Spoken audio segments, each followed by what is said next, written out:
Okay,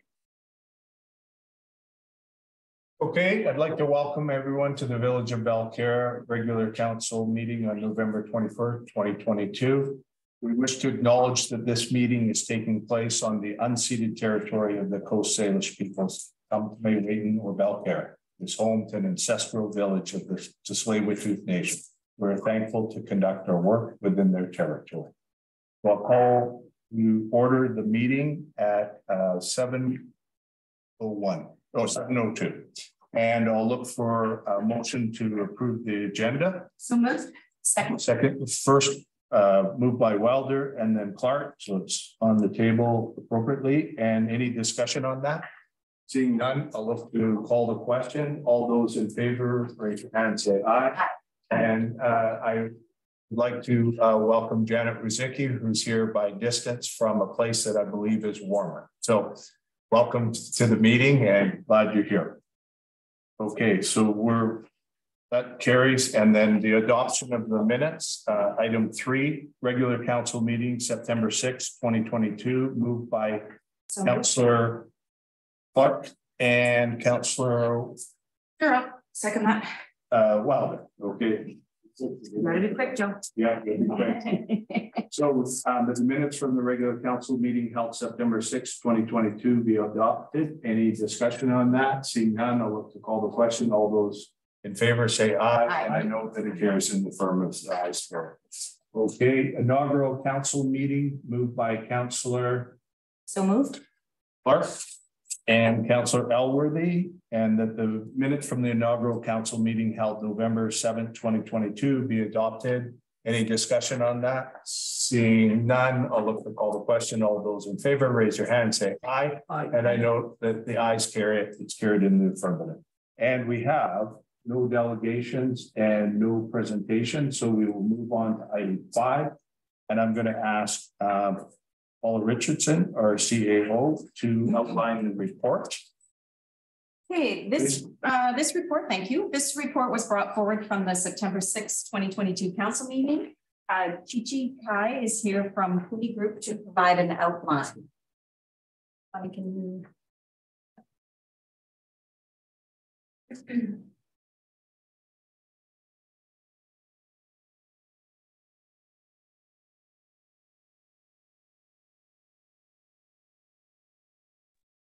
I just realized I was talking before I muted myself, so I'll start again. Good evening, Mayor and Council. My name is Chi-Chi Kai. I'm with the Puni Group, and we are the village's planning consultants. So it's outlined in the report 5.1 for further to correspondence that was received at the July 25th council meeting and the update provided to council on September 6th. Staff is providing information on the process required to change the name of West Road to Marine Avenue and information on the public notification options.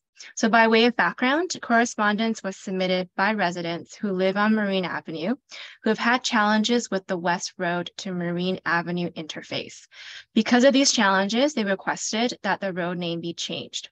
So staff looked into it, and Section 39 of the Community Charter permits municipalities to change the name of streets through a bylaw process, which includes first, second, and third readings and adoption.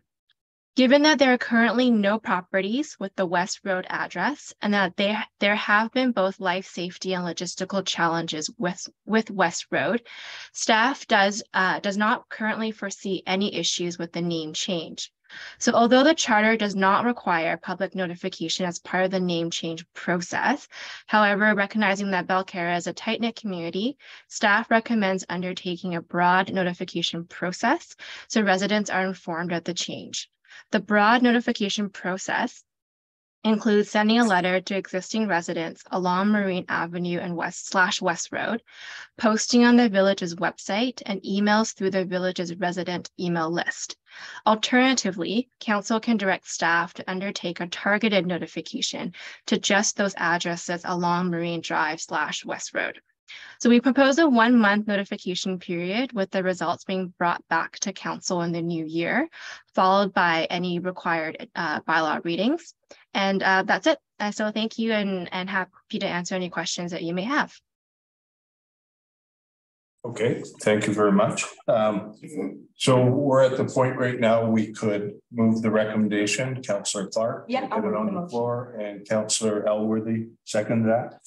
So that would, it's on the floor appropriately, and we want to hear, and we're going to go the routine, and thank you very much for the work you did on it. That we'll hear first from council, and then we'll go out to the in-house audience, and then we'll go to the Zoom. All right, so anyone on council would like to speak on this right now? I can say a few words on it. Yeah, so thanks for bringing, I'd like to thank staff and consultants for bringing this forward. Yes, in situations like that, I think it makes a lot of sense to do a name change. So yeah, so I'm supportive of the motion. Okay, and the broad public notification. Yeah, and the broad public notification, absolutely, yeah. Okay, sounds good. Anyone else on council or? I'm totally in favor of this. I know there was an incident a number of years ago with a member, a family down on West Road, yep, and with a tragedy, and their notification was delayed because of the road name, and the first responders were confused a little bit. Yep. So I think this is a brilliant recommendation, and I support the two families that got together to bring this forward. Okay, good. Thank you very much, Councillor Elworthy. Yeah, I was around during the discussion with previously, and you know, as the audience, and I think the broad notification makes a lot of sense. So I'm totally in favor of that. Okay, good, and I am too. But we'll look to go to the in-house audience. We're going to get you to stand because we thought we might have a crowded room. So if oh, sorry. Can you unmute her? Okay. Oh. I can't even see you. She's up in the left hand corner. If you'd like to speak, Janet, we're going to get you going. She's muted right now. Yeah, no, I have no concern with it whatsoever. I think it sounds like it makes sense from everything I've heard. Okay, good, great. So we can now go to our group who's in the meeting with us. So if you'd like, just put your hand up, say your first and last name, and then you can add any comments. And if you don't have any comments, you're welcome to just enjoy the scenery. Anybody like to speak who's in here? Okay, so let's go, if we can, Funny, to check on the Zoom group. Yeah, when your worship has their hand up, sorry, let me scroll actually. Oh. Okay. Okay, so seeing none, we'll come back to council, and it was moved and seconded, so we can now vote on that motion. We moved and seconded, but we haven't voted. So any further comments? Not seeing any. Look up at Janet. No. And so I'll look to call the question. All those in favor, raise your hand and say aye. Aye. And I note that it carries and it's in the affirmative. Okay. So we are now going to, I'm going to invite Lisa Zwarn, who's in the audience. Thank you very much. And at the lectern. So thank you very much. And over to you. Thank you, Your Worship, Council. As required by the legislation, the Chief Election Officer is to submit a report outlining what happened during the election and that, which you do have included in your agenda package. Bottom line is, subject to a few hiccups, the election went just fine. We continue to use the provincial voters list to acquire the names. It definitely makes life a lot easier to have that ready prepared list. There were 26 new voters who signed up, which is wonderful. Percentage-wise, it's about 70% turnout based on the numbers collectively. South Carolina should be very proud of its turnout for that. When you look at other communities, and to have this kind of engagement is really quite something to be admired. We have details about, we had the one advanced voting day, number of people that attended, mail ballots, which if you remember through the by-election when it was right through the middle of COVID, we certainly had more people during that by-election using mail ballots. Now we're back to we saw as pre-COVID, even though there's been a change in the legislation. Previously, you would have had to meet certain criteria in order to receive a mail ballot. Now it's anybody wishing to do so may do so. I would not make any recommendations to council about keep it as it is for the mail ballots. It seems to be working just fine. As you know, we had general voting day. A number of people proceeding there through. Little hiccup here and there with some behavior, but very fortunately with the, we had the RCMP was able to assist us with that and attend the count, which happened after 8 p.m. And the results are what the results are. So as I said, we did have comments about the mail ballots. This is the information there. The post-election blog was pretty much coming off right off the vote.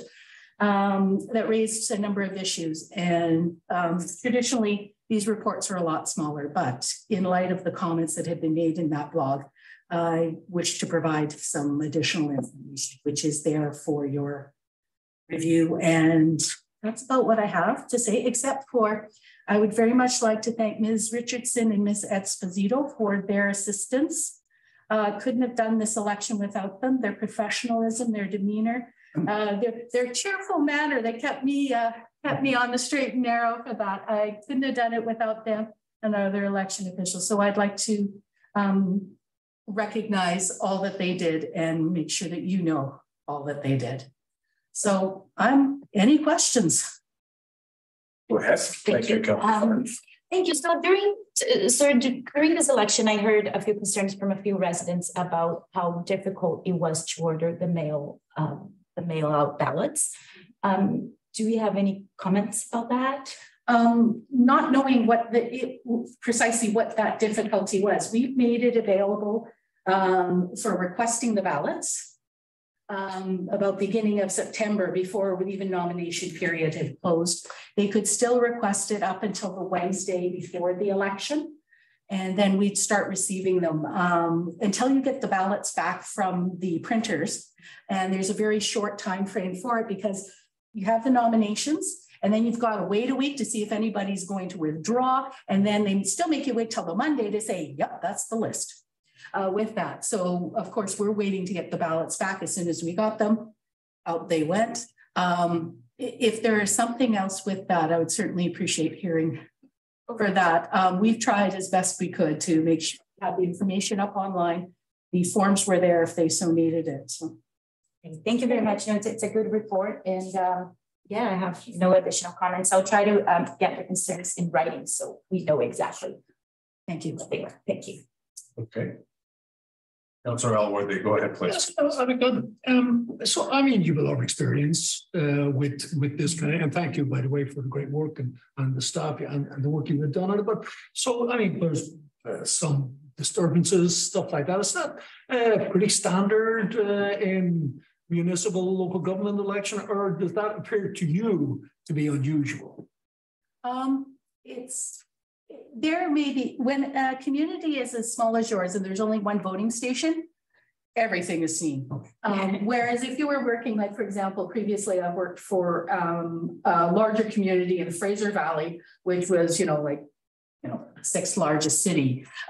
There may have been a lot of things happening at the polling station. You never would have heard it unless it was such a problem. They were calling into headquarters with that. So it's more just the nature of everybody's here and it's one polling station. So if something occurs, and it's just sometimes these things happen. I will say that I have heard from talking to other chief election officers who have been through there. It wasn't a year like any other for elections with regards for things that were happening. I don't know if it was something in the water or what have you. There were a lot of things people had never encountered before. Interesting. For the first election. Councillor Wilder, anything? I'm good. I think they've done a fantastic job, and I too want to give my kudos to our CEO, Paula, and to Bonnie for their hard work, and to Lisa Swarm. Thank you so much. Yeah, thank you. Councillor Rozicki, go ahead, please. Oh, she's not in front of the camera. No. Okay. We will go to the in-person gallery. Anyone would like to make a comment on Lisa Warren's report that she provided us for us?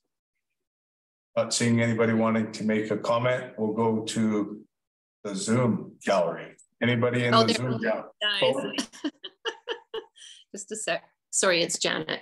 Yeah, no, I echo all the comments that I've heard. I think that, you know, I think that Lisa and team did an amazing job under the circumstances, and I would just say kudos. Okay, good, thanks. And we'll go to the anybody who's in the meeting who's on Zoom who would like to make a comment. Is there anyone, Paul? So there's no one there. Okay, so I have a comment to make. I would like to thank you very much for Lisa for the work that you did and for your thorough report. I thought it provided a good context of everything that happened. And I was only around in the evening, but I thought you did a very good job, and they were challenging circumstances, and I'll leave it at that. Our two deputies, right? Because they need to swear an oath, don't they? Everyone, if you're coming in here, you're swearing or affirming. Yeah. You know, not just others type of swearing, but yes, yeah. Everyone is under the same responsibility. Yeah, yeah. And I really want to thank our Chief Administrative Officer, who is there in another role, and Bonnie Esposito for fabulous work and not the easiest circumstances. And for me, when you're a candidate, you need to let some of it just kind of water off the back of a duck. But when you're a staff, I think we need to make sure that we provide a good working environment. And I think your report and some of the suggestions have been very helpful. So thank you, Lisa. Really appreciate that. And thanks to both of you. Okay, so we need a mover and a seconder for that. And Wilder. And the motion is that the report titled 2022 Local Government General Elections from Lisa Warren, Chief Election Officer, dated October 27, 2022, be received for information. All those in favor, raise your hand and say aye. Aye. Janet? Yes. Okay, and I know that the ayes carry it in the affirmative, and it's unanimous. So thank you very much. It's sad. Your worship, thank you, council, and good luck with your term. I know you'll have a great session. Thank you. And I definitely want to offer to you, because you spent a couple of long days here. You're certainly welcome at your pleasure to just slip out the door. I know you've got a bit of a drive, so thank you. All right, and we're on to item 5.3, and I'm going to invite Ken Beauregard to provide the next report. Welcome, Ken. Thank you, Mr. Mayor and Council. It's good to be at an in-person meeting. Yeah. I'm just going to share my screen. I'm just going to let me do that. Here we go.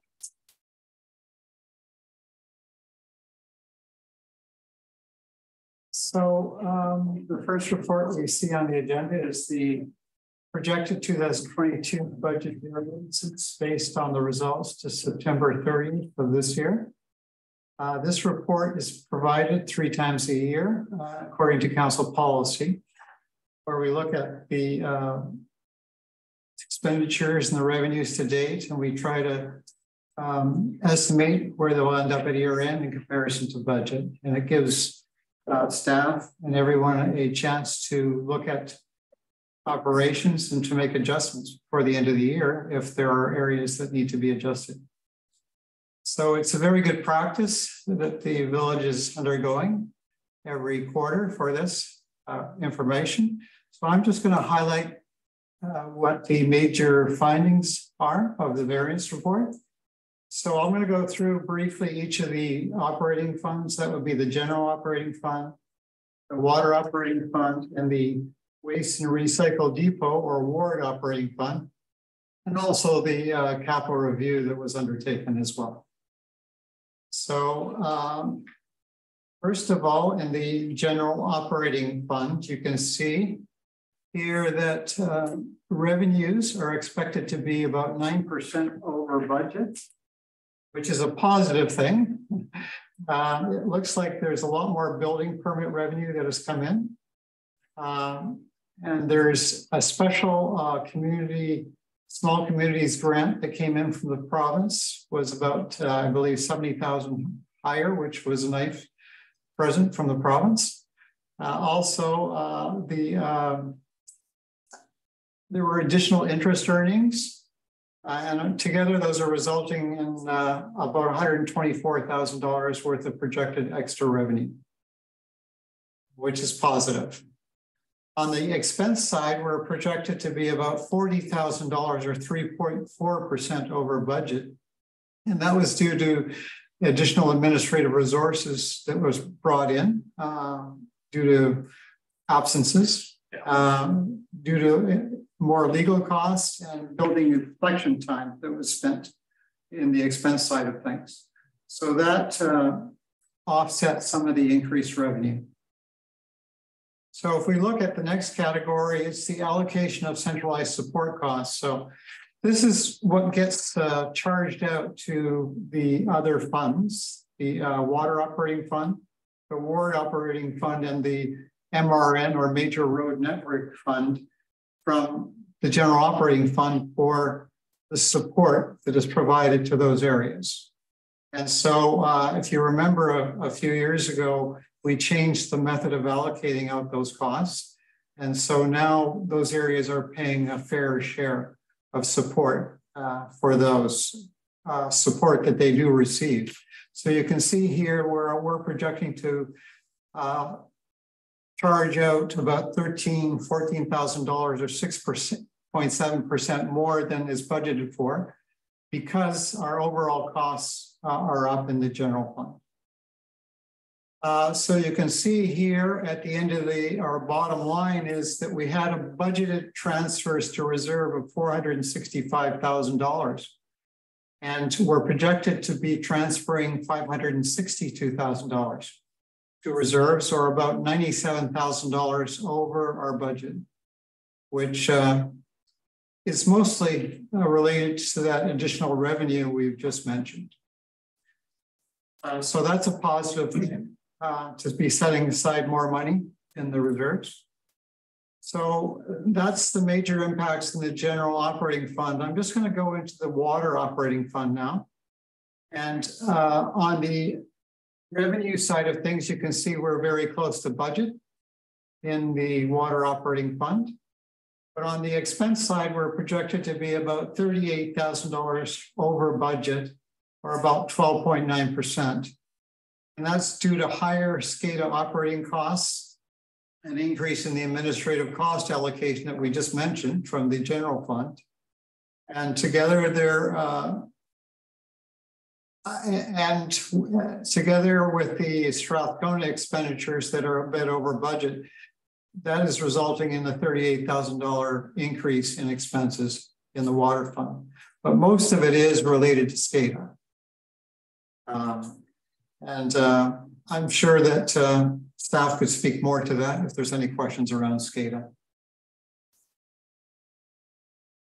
So in terms of what the bottom line looks like in the water fund, we were projected to transfer about $56,000 for the water capital reserve and a bit to the equipment reserve. But now we're going to only be able to transfer about $19,000. It's projected by year end. So we're about $37,000 short of what we budget to transfer to the water capital reserve fund. And again, that's due to those increased expenditures. Okay. Are you going to waste and recycle, Dipple?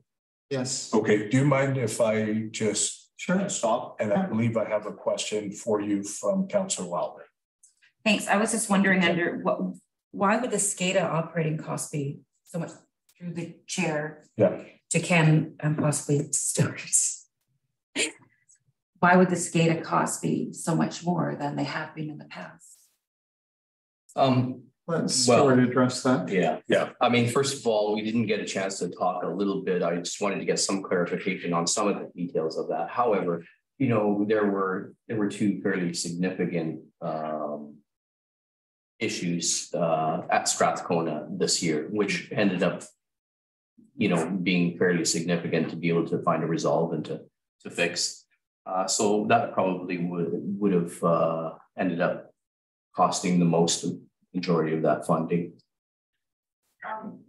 Okay. And just one more. Let me just, I think Councillor Wilder wants to finish and then I'll go to. And then Councillor when you're Clark. talking about the increase in admin costs, is that going back through because of the absences in our admin, or I didn't quite understand the increase in the admin costs allocation. So this is arising from up in this area, right here, right? Yeah. So because we've had increased operating expenditures in the general operating fund, we charged out more dollars to the other funds.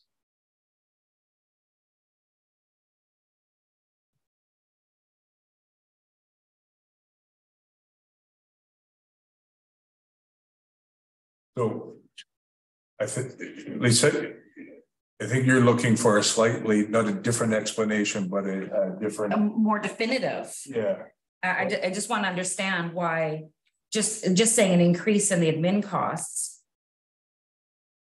I think it's a little broad. So if we look in this area here, general operating expenses. Yes. Right, so we had additional resource assistant was brought in terms of an interim CAO. Correct. Right, and we had additional legal costs. And so when those costs go up, more gets charged to the water fund. So it's just broken down more and percentages are attached to. Yeah, exactly. Okay. All right. Yeah. Thank you. Okay, good. I'm Thank you, good. Ken. Councillor Clark. Yes, thank you. So I would assume the expenses here that you see that's going over on the water for the SCADA system. Council a few months ago approved the motion that some funds were going to the SCADA system for upgrade the system. Is that cost included here, or that was a completely different line item in the budget per se? Is that clear? Yeah, go ahead, please. I'll address that, but we'll see that there's a capital component to SCADA. And we're going to go over that in a minute when we get to the capital area. There was approximately a $52,000 budget, I believe, for SCADA in the capital fund. So when the consultant and the team that were involved in SCADA were doing the work, part was related to capital and part was related to operations. Okay. And so this is the operational component we're seeing now, but in a minute, you'll see the capital component. Okay, thank you. Yeah, that is helpful. So it went above that too. Okay, okay, perfect. Yeah, no, that clarifies. Thank you. Okay, thank you very much. And Councillor Elworthy. Yeah, thanks. On the same topic, and my concerns were, of course, that we have budgeted, we presumed, for the water report, and some of the work, probably replacement of meters, I'm guessing at Strathcona or something, or counters, I believe, was what was going on. Was that, or does that fall into the capital end of it there? No, I believe that would be partly in operational. But for the most part, like I said, it was a very long, complicated process upgrading the SCADA. It required the assistance of at least 3 engineers from WSP, and it took a fair amount of time to, and it doesn't take long to run the budget over when you're pre-planning how to do something and you're doing the best educated estimate of the costs. But in this day and age, everything ends up costing more. Okay. Yeah, a brief follow-up on that. So that's great. I understand that now. Because I'm not quite sure where the questions would fit as we're going through these reports. And clearly this is just an update on where things are at, not to get into the weeds of it all, and I don't intend to do that. But it would seem to me that as we go forward, and I was reading throughout this, although I make the comment now, that we're going to have to be very cautious that we do a lot within the budget, insofar as best we can. And it's always, it's sort of not quite a science, right? It's, but, in any case, thanks for, I think I get the gist of how this is working, and it's helpful to me to understand that. Okay, thank you. Through the chair, presumably we've got a much better functioning SCADA system as a result of. I certainly would think so. The upgrade has been completed as of this week, and everything is functioning fine. So we're quite happy with the system. You have another question? Just to follow up, if that's okay with Stuart's last comment to the chair. So you feel that that it was a good investment on the part, like things are running smoothly with the upgrade that was done? Well, yes. I mean, it was a necessary investment. We, just like any type of programs, they become outdated, just like the rest of our equipment. And our meters and our gauges and all the electrical type of equipment that we have, they only last so long. And we're starting to work on long-term budgeting for the whole system. And we're just starting to grab hold of it. So we're going to be over budget in certain areas. Sometimes things, like I said, this system is 12 years old. And we've only been budgeting, trying to do a capital replacement for a short period of time, but things are starting to come due, and whether it's the meters out in Strathcona that are breaking down, and then you don't even have a replacement for them because they're outdated equipment. So you have to try to find acceptable replacements. So it ends up being a little bit more complicated when you're dealing with a program like that. And the hardware itself. Okay, so thank you. And I think you're hearing from some different questions that probably going forward, part of that piece is coming back and kind of saying where we're at right now and where we're looking at going. Okay. I mean, I think you're hearing from different people a real desire to hear that piece and hear more information. But at this point, probably appropriate if we go to our in-house group. Any questions? Okay, you get to come without having questions, so that's good. Okay. Yeah, go ahead, John. Perfect, thank you. You need to unmute me. I can't do it. Yeah, we can hear you. Okay, okay, great. Yes. So I guess my only question is, okay, so that's great. I don't actually even know when our fiscal year end ends. Is it December? That's correct. Okay, so fiscal year end ends December. So, okay, because my question was going to be in terms of the variances, is there an opportunity to look at how we address them? But obviously, if December is the fiscal year end, then it's probably minimal. Is that correct? Well, I don't think that's what we're hearing from Ken. So Ken, you go ahead. No, I think that, when we see something increases, we're projecting on one expense, we can watch operations for the rest of the year and try to minimize additional expenditures. And that's part of management. Sure. No, I understand that. But so fiscal year end though ends like December 31st? Right. So yeah, there is a short time period, but there is still an opportunity, I think, to really look at what you're spending for the balance of the year. Sure. No, absolutely. Okay. No, I just was curious how much opportunity there is. And based on where we're at in the year, I would say probably not a lot, but okay. That's great. Thank you. Okay. Thank you very much. And anybody on Zoom? Connie, do you have anybody expressing an interest or? Please. Yeah, 1 second. No, Your Worship. Yeah. Okay. So we've got the motion. So look for someone. We have to go to Ward and. Oh, right. Sorry. No, I cut in early. I'm trying to get you off the stage sort of I can. Enjoyed it so much. Go. It's my first meeting in person. We're going to give you the stage. Go for it. Thank you. Okay, yeah, we're in the Ward area now, or the waste and recycle depot. And you can see in the waste and recycle depot, we're projected on the revenue side to be almost on budget. And the expense side, we're just projected to be slightly higher. And what we've got going on in the ward is there's higher projected hauling for waste, recyclables, and organics, an increase in administrative costs, which have been partially offset by savings from a vacant position. And together they almost zero or net out. You know, we are watching closely the hauling costs. So because we have an agreement and we need to make sure that agreement is complied with on the hauling side. Right. Good.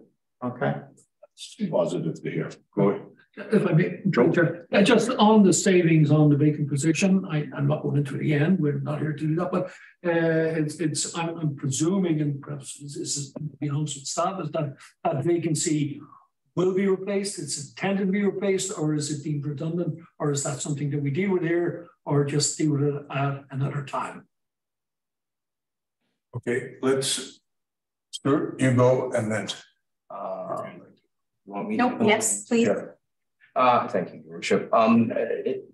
We are going to be tackling that issue as soon as we possibly can. Right after this council meeting on our next available time, Paula and myself will be getting together and discuss a strategy, and we'll need to be bringing forward a report because there's a few different options we can have when we're in a period of a change like this with an employee leaving. It's also a time to kind of review and make sure that if there's any other opportunities on how you want to shift things around. So, we will be discussing that, whether we want to try to achieve the same goal, even if we were just to hire an employee to do the exact same tasks. Quite likely we'll have to come to council for, changing the pay scale slightly, possibly. Right? So all that stuff will be brought forward into a report, and then we'll bring it to council for consideration. Thank you. Did you want to add on? Yeah, but we actually talked about it, and we're just going to put together a report on the job that needs to be done, and the there's bylaw and there's board, so it's a big job. So we've got to decide how we're going to tackle it, and so Stuart and I were talking about it, and we'll bring a report forward. Okay, good. The question. Okay, so when does the report come forward? I would like to see some consideration on automated garbage press, because do we really need someone to go press that button, or can we have that done automatically? I believe at the end of the day, the automatic, if we can manage to do this automatically, we should definitely look into. Yeah. So. Go ahead. Mr. Chair. And yes, we have considered that, and yes, it is possible. And but once again, as Paula mentioned, it's more than just punching garbage in that position. It's the value council puts on having a bylaw officer, especially on the weekends, is the issue that kind of complicates it a little bit, right? So I can definitely spend up to 30,000 one-time cost to make them safe for the residents to punch the garbage. But if we end up having a bylaw officer on the weekend that's able to punch the garbage, we kind of have to weigh the costs. If we invest so that people can punch, but we're going to get a bylaw officer at the same time, that cost, depending on what council decides, may not be necessary to invest that money into changing the doors and stuff on the garbage bins to make them automatic. We'll bring that forward for council to consider. Okay. Okay. That answers. And I'll make a comment. I think all those are good pieces to go in, but I see any time that you have a vacancy that you need to look broad in terms of what are some of the things, short, mid-term, and long-term, you could accomplish for it.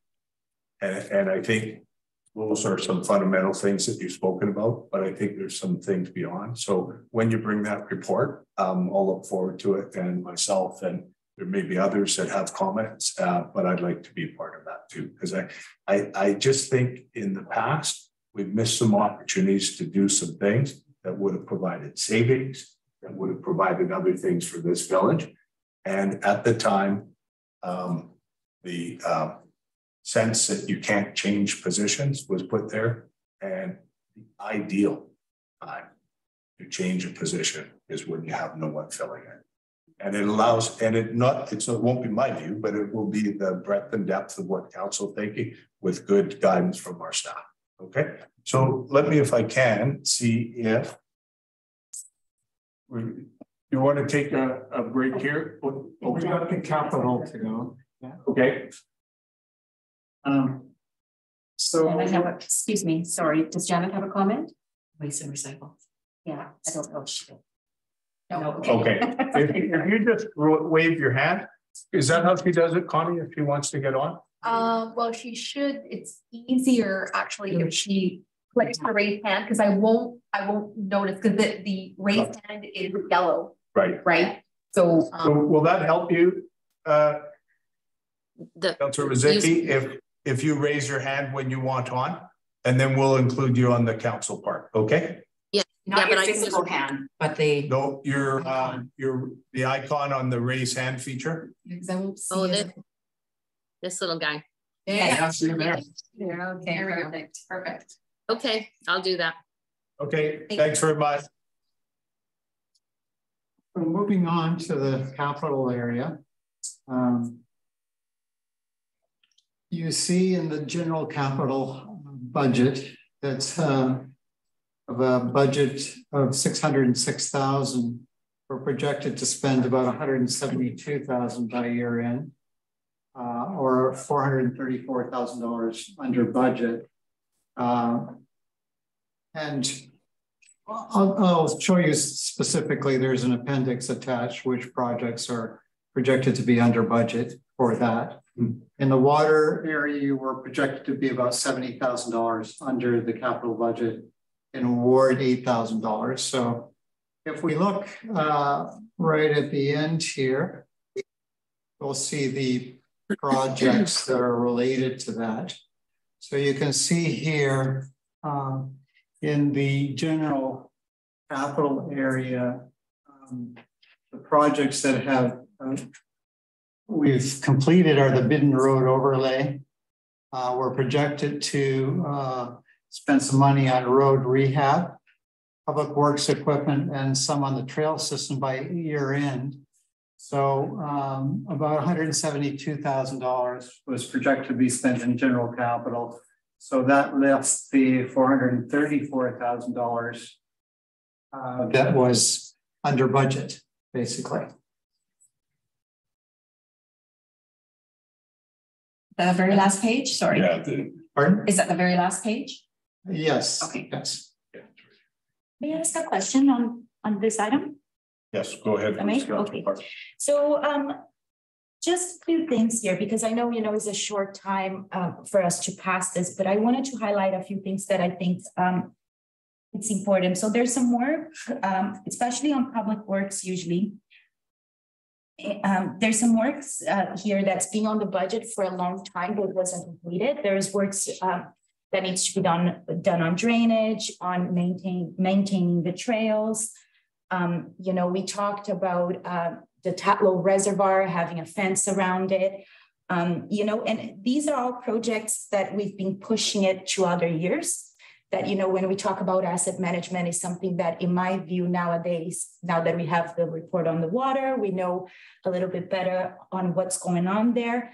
I believe it's time for us to complete this work. So I would like to hear from staff. There's also, I think, something like a big amount here for some drainage work as well. So is that something that we're expecting to complete in 2023? So, or, yeah, okay. Thank you. Good. Go ahead. Thank you through the chair. And just to continue on explaining how things got going. And as soon as I got here on this job in this position, we started and with Ken, working with Ken, trying to establish a 5-year plan and all the things that we needed to for a capital replace.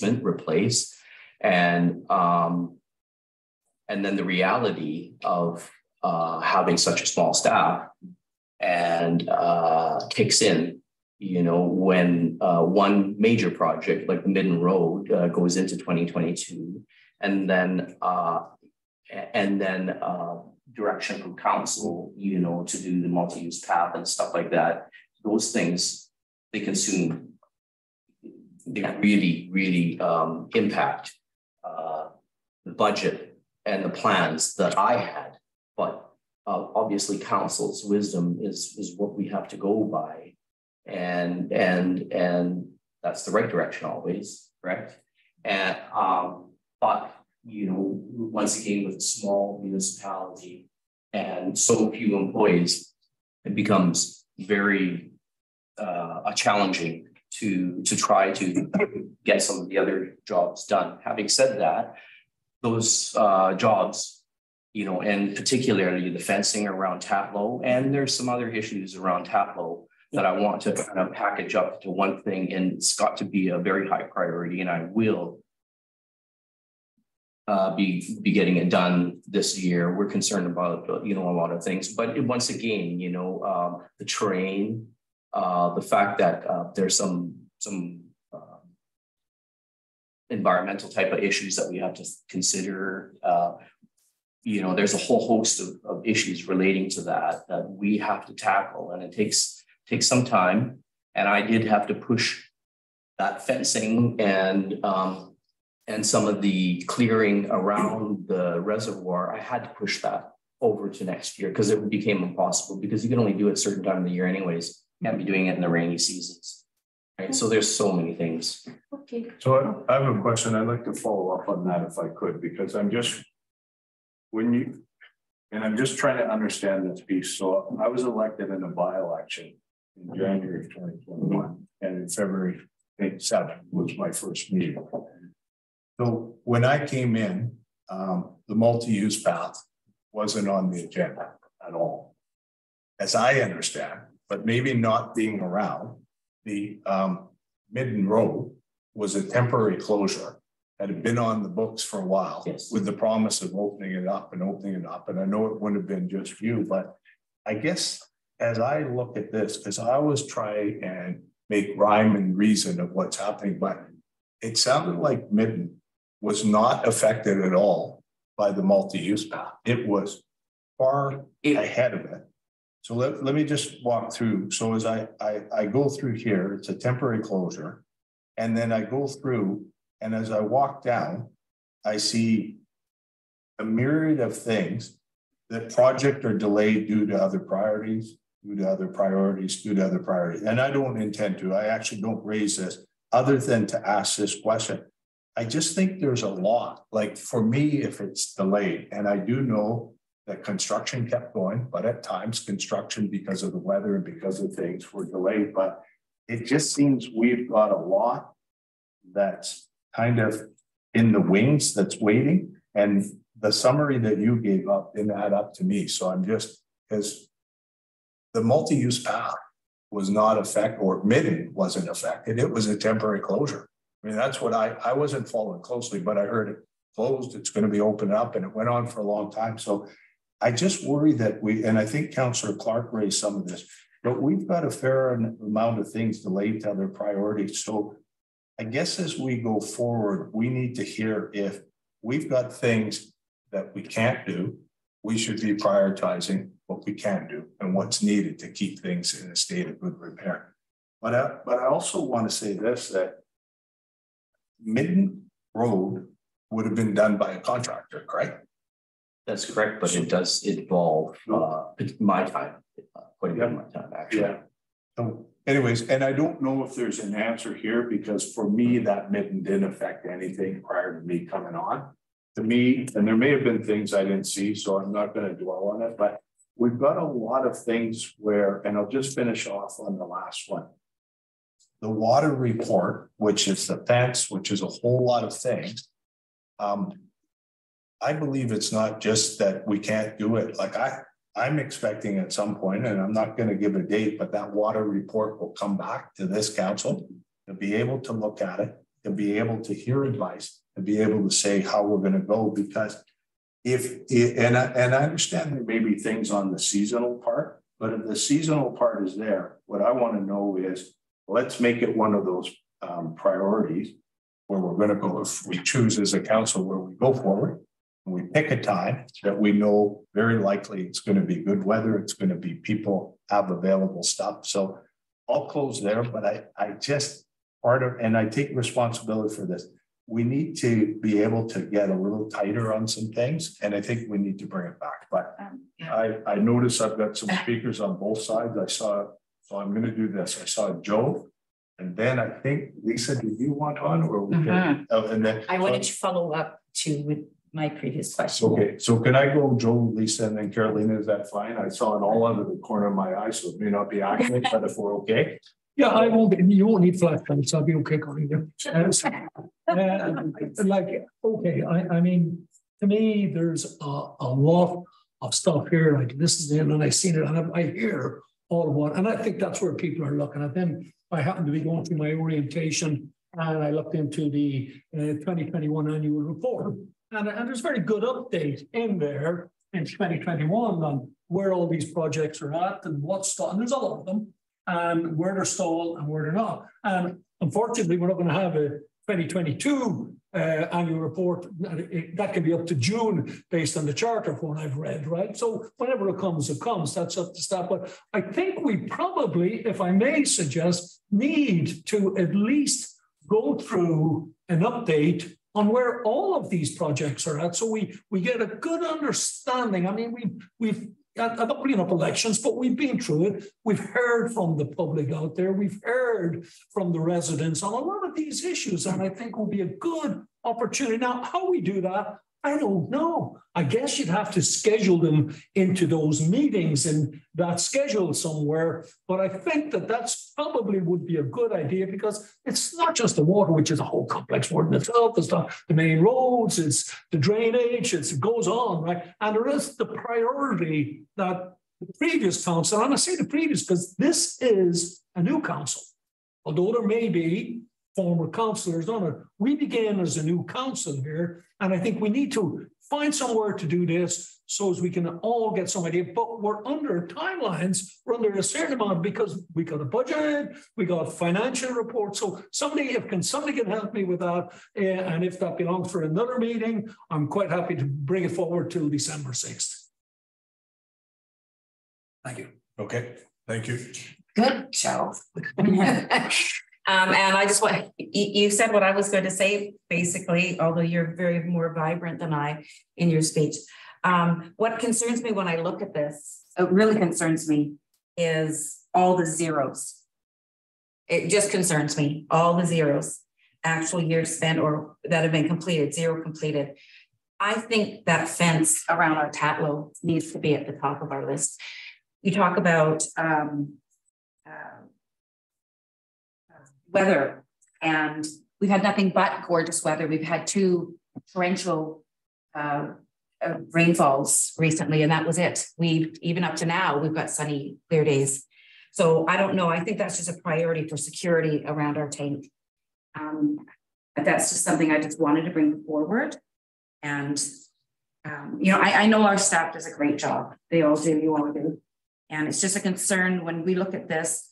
And I'd like to see a priority on, you know, all these outstanding and put them in a seasonal priority list. But I think that fence has got to go up. You know, there's a trail back there. A lot of people don't know about it, but there's a trail back there. People are discovering it, and it's getting used. And it concerns me, even though it's right beside and behind Joe's house. Maybe he's got security cameras out there, and maybe if he doesn't, maybe he should put some. Maybe we should put some on his house there. But more and more people are using that trail back there, and I just think that the risk is just too high. Okay, thank you, Councillor Wilder. Councillor Clark, go ahead, please. Thank you. So yeah, so to follow up, like the thing that worries me the most, obviously, is Appendix D.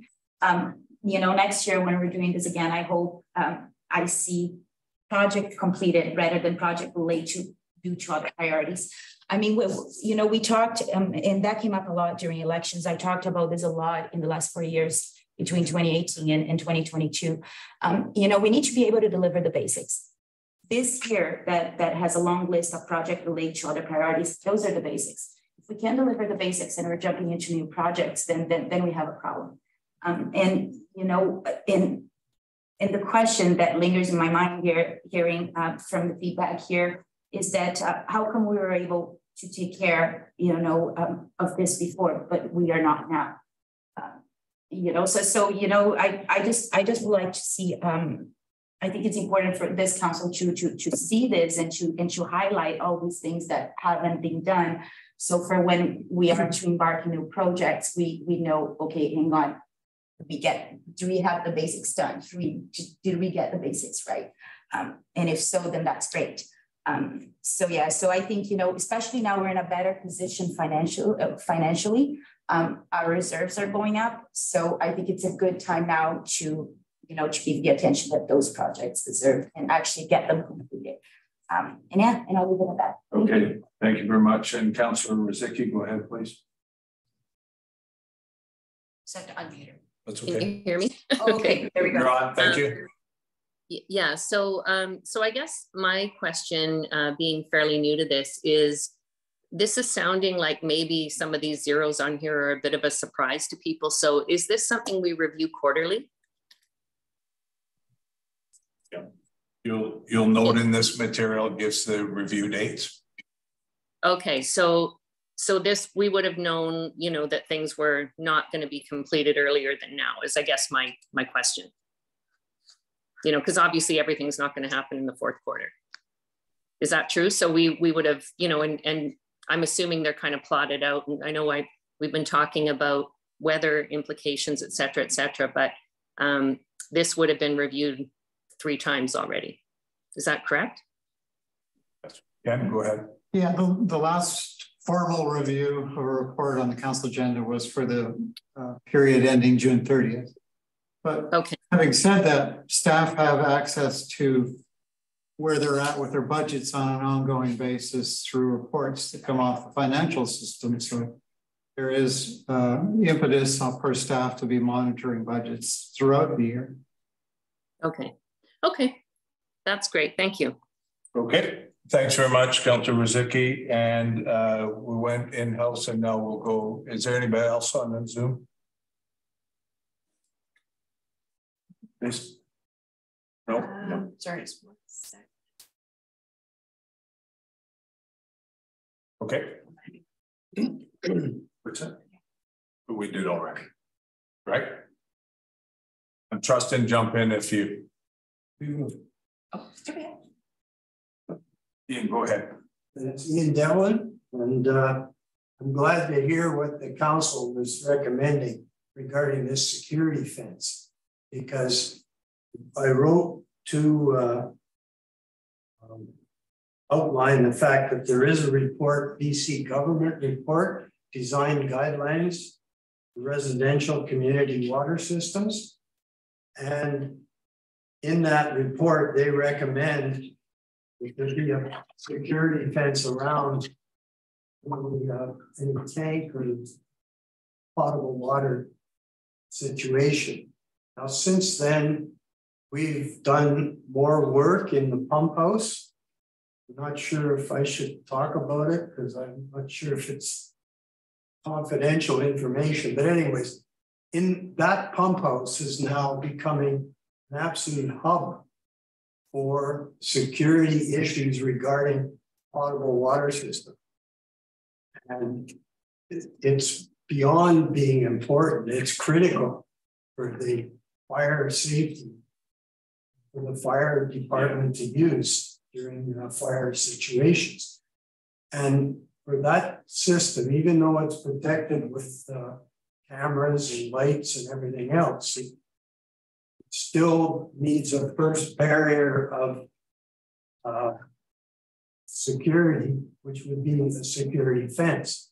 Now, I would suggest to you, we have a company right in Port Moody. That's what they do, they install it. I don't know who installed a fence around the ward. But that's the sort of thing that we need to have installed. And I would say that it doesn't matter what the weather is. I think we should be asking them for a quotation for a fence to go around both the Tatlow tank and the pump house area. And get them to specify what they're going to put in and where it's located and things like that.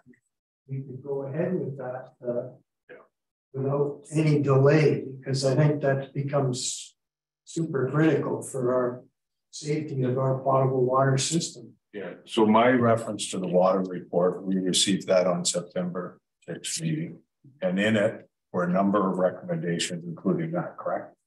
And so when that comes back to council, and I said I wasn't going to say when, but my hope is that we got it on September 6th, and my understanding is there's an analysis going through what are the most needed ones out of that, and some aren't clear cut, but some are quite clear cut. So maybe that's a piece that I see that report needs to come back so we can move on it.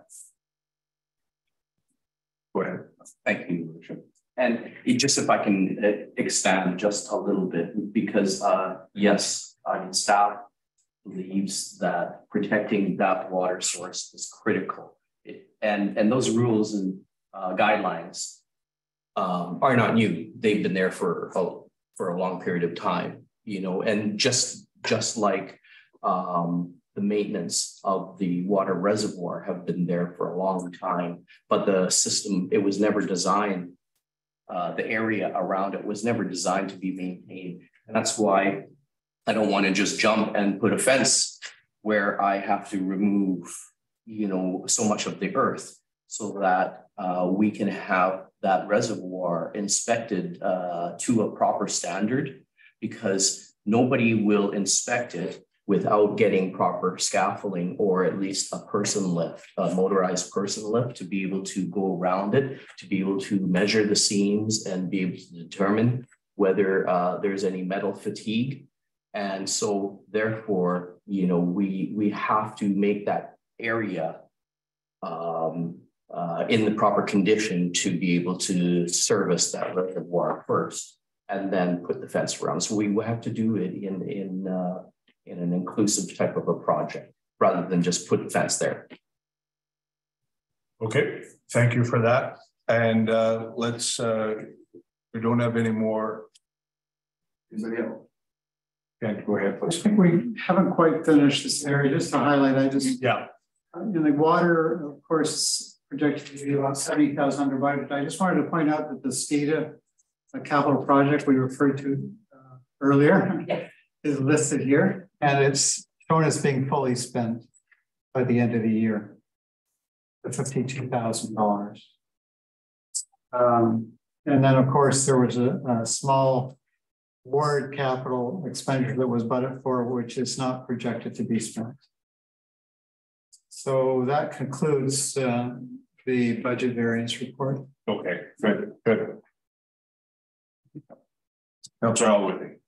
Yeah, and I'll speak to that report, but I have just to finish. On the water committee report, the reference to security was very small, minuscule at all, if at all. I'm not even sure it was mentioned, more to security elsewhere. And what wasn't done, of course, was inspections on that water tank, internal and external, which I think are fundamental to next decisions. But I'll leave that just the comments on the way. But on the overall, a question I have here, Ken, for you through the chair, would be that I see there's these reserves, capital reserves, water reserve, ward reserves. So, and I'm gathering from what I read, each project or each needs its own reserve, right? These reserves must be specified, but from what I read in the charter, maybe I'm wrong, but the reserve concepts that a reserve must be held for a specific issue for which that is kept in reserve. In other words, if it's capital reserve, then that's capital reserve. And it's not permissible from, maybe I get wrong, correct me if I am wrong, to move that to another reserve. I just thought I'd bring that point up. Maybe you can help me with that. Yeah, through the chair. There's two types of reserves under legislation. There's the statutory reserves. I would term those to be must-have reserves. Okay, the land sale reserve is an example of that.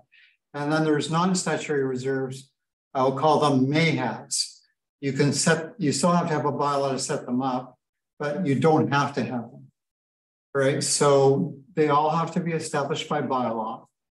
And you have to distinguish between capital and operating reserves, but you can transfer money from one reserve to another through a bylaw. If you have more money in one reserve than you need, you can transfer that money. You can also borrow internally from reserves as long as you pay that reserve interest.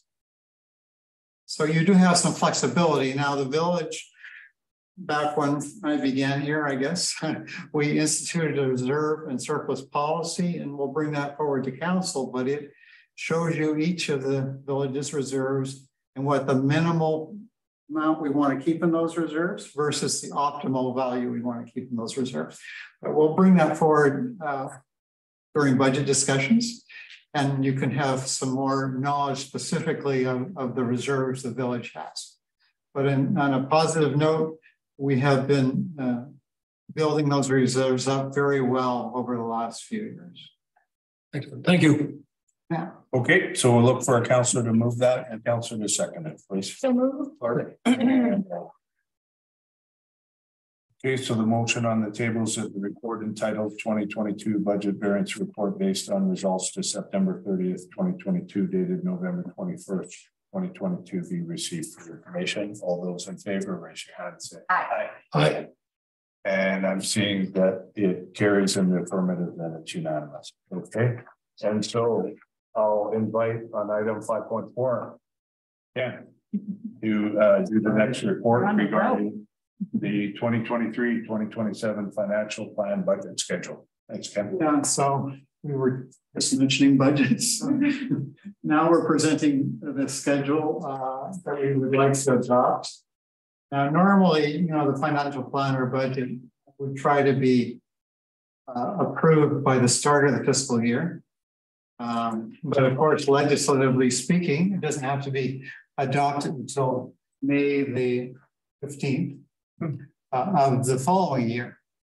So in an ideal world, we would be passing a financial plan or budget bylaw before the start of the fiscal year. But this being an election year, the schedule had to be adjusted, basically. So we have presented a schedule in the appendix here, which will see the adoption of a financial plan and tax rates bylaws by the legislative deadline. So I'll just highlight a couple key dates maybe in the schedule. So the first key date is on December 5th of this year, where we would present a draft 2023 to 2027 financial plan. And then council would direct any changes to that draft plan. And then what would happen is on Monday, January 23rd, 2023, we would present that to the public for public feedback. And as you know, that's a requirement of legislation that the public have formal feedback opportunity on that. And then what would happen on February 6th, council would approve the final plan based on hearing the public feedback. And then we would also be discussing things like the policies and objectives around funding sources, the distribution of the property value taxes, which is a schedule to the bylaw, basically. It says how your tax levy will be divided basically among the different tax classes, the residential, the utilities, the business, and which, as we know, in Belcarra, we have mostly residential So there's not a lot of shifting, should I say, that can go on there.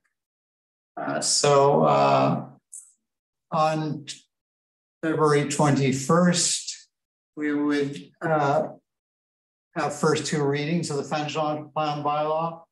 On Monday, March 6th, we would have third readings, and that would include the utility rate bylaws as well. And then adoption on March 27th. So that would occur over 3 meetings. I think council has done that in the past where they've had first 2 readings, third reading, and then adoption. So we have kept with that norm.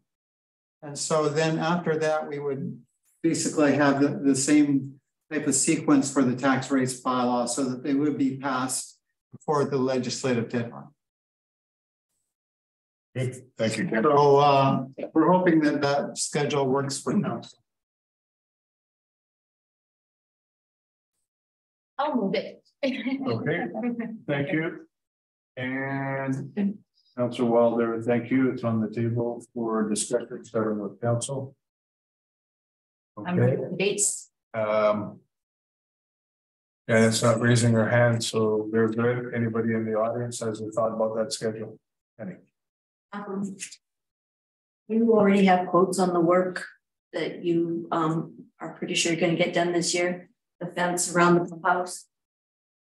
Do you know what that cost is going to be? Has it been budgeted for already? We'll go through to Stuart. That budget expenditure, we are going to be putting it in next year's budget. I have had some quotes. There's been a very wide span between the low quote and the high quote, just for digging around the perimeter.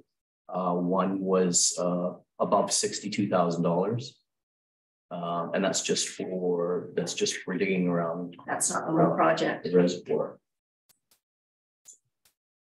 Yeah, that was the high one, though. I will say that. Okay. Any volunteers that build fences for free? Site preparation. Councilor Mazecki, go ahead, please. She's got her hand up. Does that make sense? She's muted out here. No, that's gonna cut out Paula. What? Or off. This is blind out. Or off.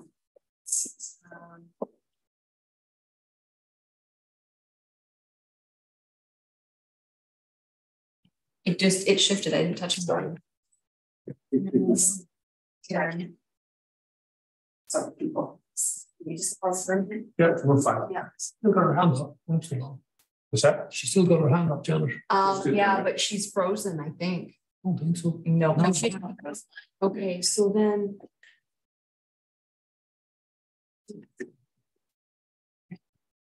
So just ask her to. Yeah. Do that. Computers do that. Can you hear me? There, now we can now. Go ahead, please. Sorry about that. Okay, sorry about that. No, so that was just our technical difficulty. On the so the budget schedule that we just went through. So just so I'm clear, at what point in the year will we know completely what the budget is? So does it take until this May date, or, you know, do we know what the budget is? Because I guess I'm going back to the previous one where, you know, at what point are we looking at the variances, and are we doing that quarterly? But am I reading this correctly that we're not finalizing the budget till May? Okay, go ahead, please. Yeah, March the 6th would be the final, March the 27th would be the final adoption of the budget. And it's a 5-year plan as required by legislation. The tax rates are different than the financial plan bylaw or the budget. But okay, so having said that, if council has specific capital projects that they would like staff to start on earlier than the adoption, they could through motion, provide a early approval to start on specific capital projects. Okay, because the reason I'm asking the question is I guess I'm curious to know is, you know, is that maybe something that's delaying some of this stuff if people don't know how much budget they have to work with? Because typically you need to know that. So if it's, you know, if we sort of miss a quarter of the year without being clear on what the budget is. So what I'm hearing from you is there is an option around the motion to approve this before it's final. I think Ken's got an answer for that. Yeah, so normally our financial plan, our budget would be adopted before the start of the fiscal year. Correct, yeah. For example, but we are in an unusual year because of the election. Okay. So we're at this stage and trying to adopt as fast as possible while going through a public process. So it's a bit different this year, but normally in a normal year, we would have this budget passed by this time of the year or close to it. So for the one that we just reviewed, it would have been approved prior to the start of the fiscal. Close to it, yeah. Okay. Okay, thank you. Okay, good. Who in the room? Any questions, comments? Funny, anybody indicating? No, I'm just going to scroll down. We're good. Okay, so we've got it on the table that the 2023-2027 financial plan budget schedule be approved. All those in favor, raise your hand, say aye. Aye. And I note that, okay, it carries, the ayes carry, and it's in the unanimous. Okay. Oh, if you could do the next report. Okay, so the next report is on the 2023 council meeting schedule, which we used in advance for Ken's previous report in hopes that we will get this approved. So the council meeting schedule is provided for council review and approval as per the council procedure bylaw. It must be set before December 31st of the current year for 2023. Okay, so in reviewing it, it notes all the council meetings, holidays, the volunteer appreciation night has been chosen in the week that volunteer appreciation week, and that's why it's in on that week. We've put a note in for Belcarra Day in the hopes that we can start that up again this year. We put it at that time in June because the 18th is Father's Day and we don't want our staff to be working on Father's Day, and the 25th is a little tight for taxes, so we moved it up to the 11th. The 25th, that week, is a super busy week in the office with taxes coming in. Otherwise, if there's any questions about why dates are how they are, then do you have any questions to that? Okay, any questions for Paul? And none, I'll look to you.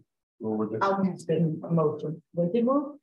I don't think it was me. No, I was just wondering. Oh, okay. But yeah, you could go ahead and let's do that then. Okay, I'll move the motion, and thank you, Paula, for working on the schedule. I know it looks simple, but it's very tricky. I know it's hard work, so I appreciate it. I'll look for a seconder. Thanks, Joe.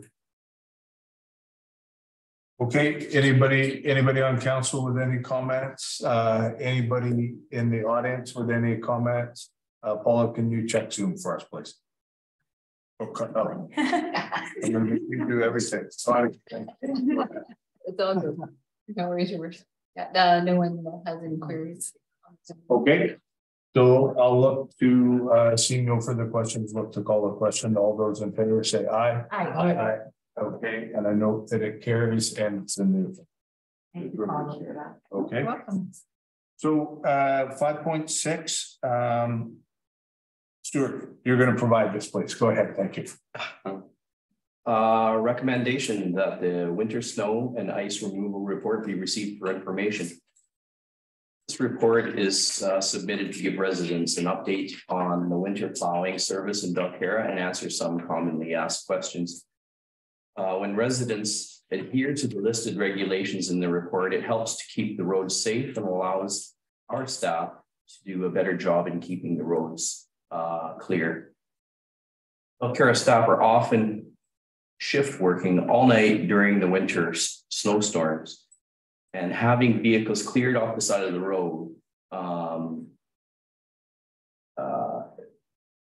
can make a big difference in the level of service that we provide, and also the fatigue level of the drivers, our staff themselves, because you know, all the challenges, you just would not believe how limited your vision is at times when the snow is blowing right over the plow.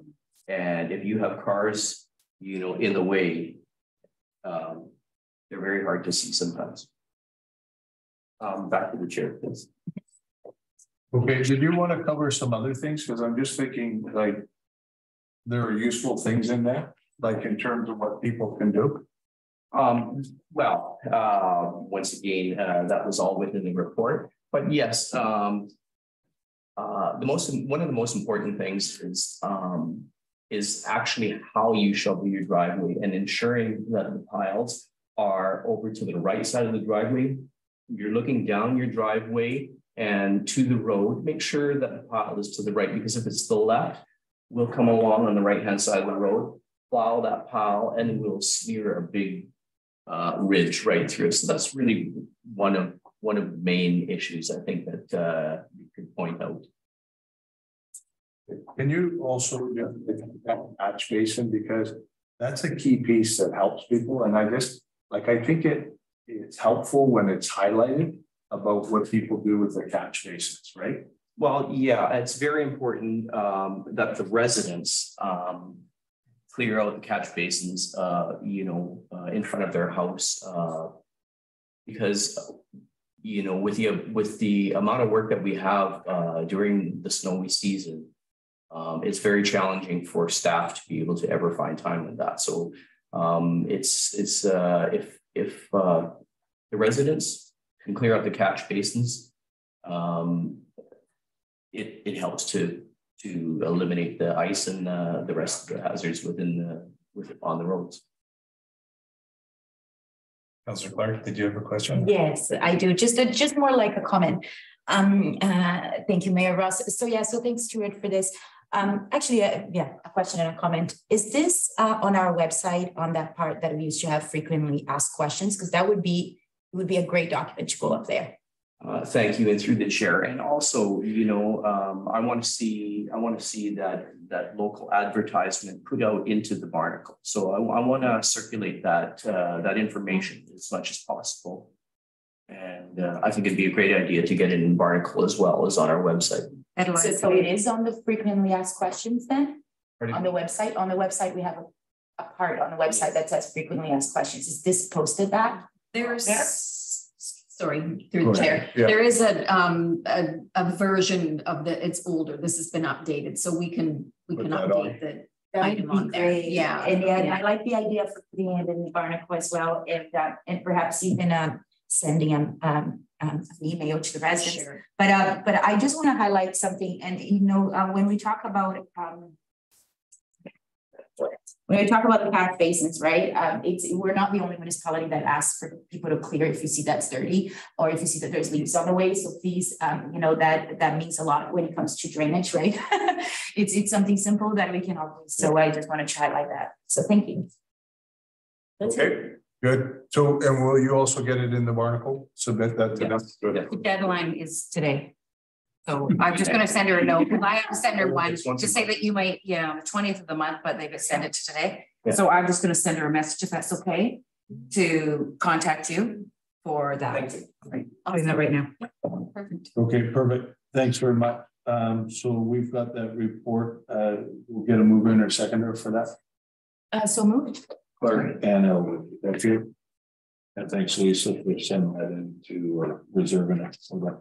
Okay, I think we've had questions from council. I'm not seeing anybody with their hand up. Anybody in the room? Go ahead, Penny.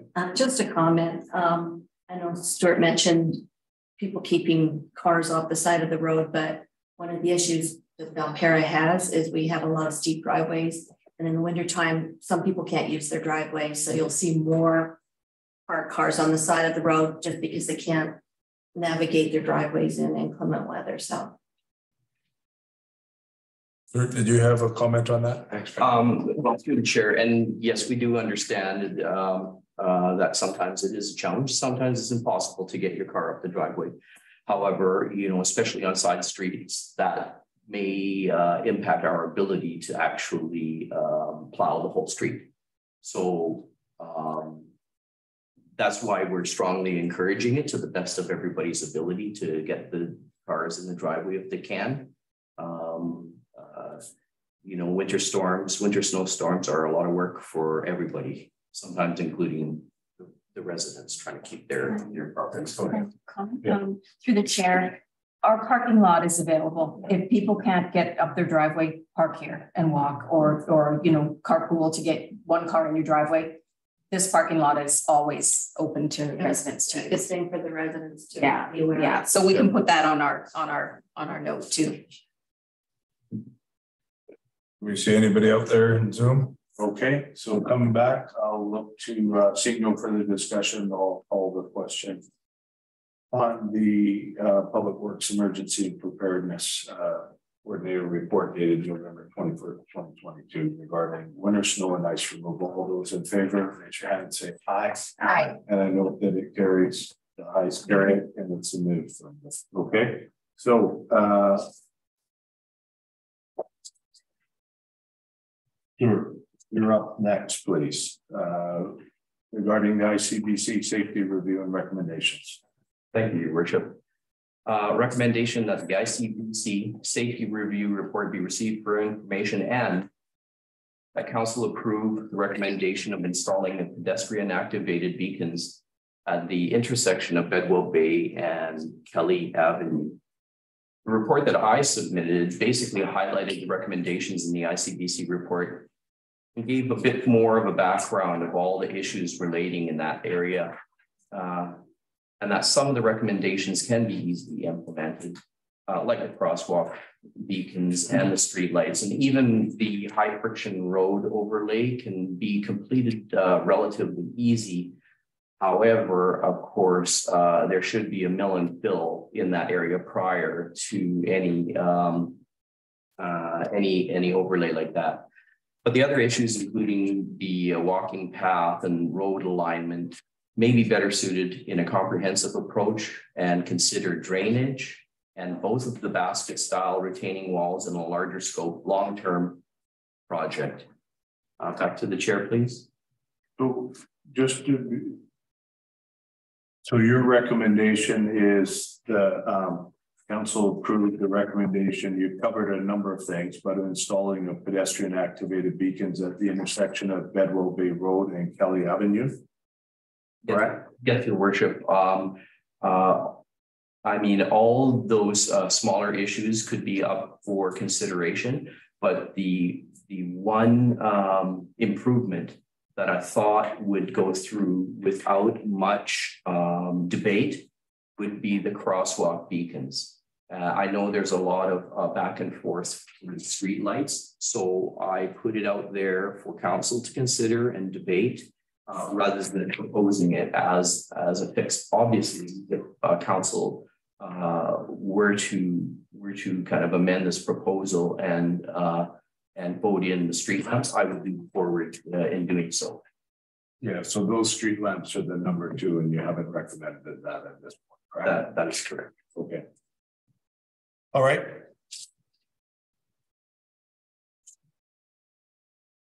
So, Do you want me to move? Or yes. I'll move the motion as is. Okay, perfect. Thank you. And Councilor Elwood. Okay, I just wanted to be sure that we were clear on what is there right now. If someone seconds, I'll make a comment on this. Councilor Elwood, they seconded, so you're on board and you can start off. May I? Okay. Yeah. So thanks, Stuart, for the report. I'm very pleased to see that, you know, the ICBC engineers are coming here and taking a look at the municipality. Two things, all the suggestions that they gave and the suggestion from staff, It says here on the end of the report, staff suggests that in order to correct all of the issues coming to the improvement, including drainage, a concept road design could be created for the stretch of the road that takes into consideration the steep slopes and the need for pedestrian walkways. And it goes on. You know, I think, you know, that's something that obviously probably we won't debate on this meeting. But I wanted to highlight that there is an opportunity out there. But, you know, it comes to what I was saying a couple of items ago is, you know, I feel that once we have, you know, all the mill and fields done, Marine Road is in good shape, and all the basics that we really need to get done, it's done, then, you know, then I would be willing to talk about, at least for myself, I would be willing to, you know, to talk about this, this report that staff is suggesting. I move the motion as is. I think we should wait until the OCP comes out, until council starts this talking about the OCP when we talk about the lights, because you probably see some reference about street lighting there. So as of now, I'm comfortable to move the recommendation as it is, just for the crosswalk. I think that I agree with Stuart. That's something that, you know, that's easy to tackle, and I don't see why not we wouldn't. Yeah, and I'll leave it at that. Thank you very much again. Okay, and Councillor Elworthy, you. Yes, I'll speak in favor of the motion. I mean, I do have some trepidations about it. I'm just on the crosswalks specifically, and I do so because I expect that the professional to know this better than I do. ICBC, for instance, right, and yourself, of course. Well, you know, will be correct in their assumption that it's safe for that intersection. That intersection, and it's all referenced very clearly in here, and the hills down, that's a treacherous black spot that there have been so few reported accidents. I find astounding, but they don't record close quarters or near misses or things like that. And I'm sure there's been their share of them there. And I don't know, it's a complex thing. And so I'll accept that I'll accept that because I'm trying to visualize what it'd be like to be stopped at that crosswalk and somebody coming down at the hill and the speeds that not just, particularly, you know, delivery people and contractors and perhaps even, dare I say so, Coastbound Bus Company drivers maybe. Although I'm sure that they drive to the highest possible standard, right? So yeah, so I think that's it. The fact that you talk about $11,000 and you should be able to make it back in grants, and that's a solar system, so there's no wiring or electrical required to go in here. So I find that those things are attractive to it. That got my attention. Yeah, the concept design for down the road. Spelling of Main Avenue without the E would be nice too. And other than that, you know, the other work for down the road, definitely, I'm looking forward to dealing with that when that comes up. Thank you. Okay, good. Councillor Wilder, did you? Yeah, thank you very much for this report. You mentioned at the beginning, though, that you would want to move forward with only one of these recommendations, just the flashing beacon. Not the lights at this time. Through the chair. Yes, go ahead. Okay. I would be in favor of that. I would want more consideration on the illumination because now it's talking about two more lights between Kelly and Main. We already have one at Kelly and Bedwell Bay, right? And so if you put two more up there, I mean, it was quite controversial just getting street lights in the beginning. And between Kelly and Main, if you put two lights up there, they're going to go straight into everybody's houses, which I would probably have to defer because my house would be one. My house is all window, looking right onto Main and Bedwell Bay, right down to Kelly. So I would have a concern about where the illumination is going in. And I agree with Councillor Clark that should be discussed through the OCP because there is an article in there about illumination and streetlights. So I'm really great with that. That flashing beacon, we've talked about that for years. I can remember Councillor Glover at the time bringing this up and us walking up and down the street looking at how dangerous. And I walk that street a lot and it's very dangerous. And I've come across that sidewalk and I have to jump back sometimes. So I like the idea of the illumination or the flashing beacon. Not illumination this time. Okay. So I'm very pleased that it sounds like at this point that that one feature is being recommended and looks like it will pass. I think that's a very, very useful proposition. When I was out on door knocking, it was clear that people are very concerned, not just about that stretch, but other stretches. But that place is a place where, and you talked about the numbers that are reported, people, and you know, they talk about being around when things happen, when people are very near misses, when wildlife, bears are very near misses. And we've got some responsibilities, obviously, to people and to pedestrians. But I guess there's a piece when you look at, even with that, what's recommended, and it looks like it's carries, I think that will be very, very good. And I do know that there's been a request to wait for the OCP, and I think that that makes sense. But I think there's also a piece, and Stuart, I don't know if you address this, but the ICBC person put in there that the ICBC's road improvement program should be contacted if infrastructure improvements to the study area are to advance, and there may be an opportunity for the RIP to provide some funding assistance. So what I would hope is that someone would amend that to also include we contact and start to find out the resources, because those resources are out there and they're available. And ICBC has a good record. I was at a conference for TransLink, sat down, there were people there from the government, there were people from ICBC. I just sat at a table of about 50. And when they said, they said, where are you from? And I told them, they said, oh, we're with the ministry, we do this. And we're actually just talking to ICBC. And I said, well, you didn't carry a council, and that's fine. I accepted that 100%.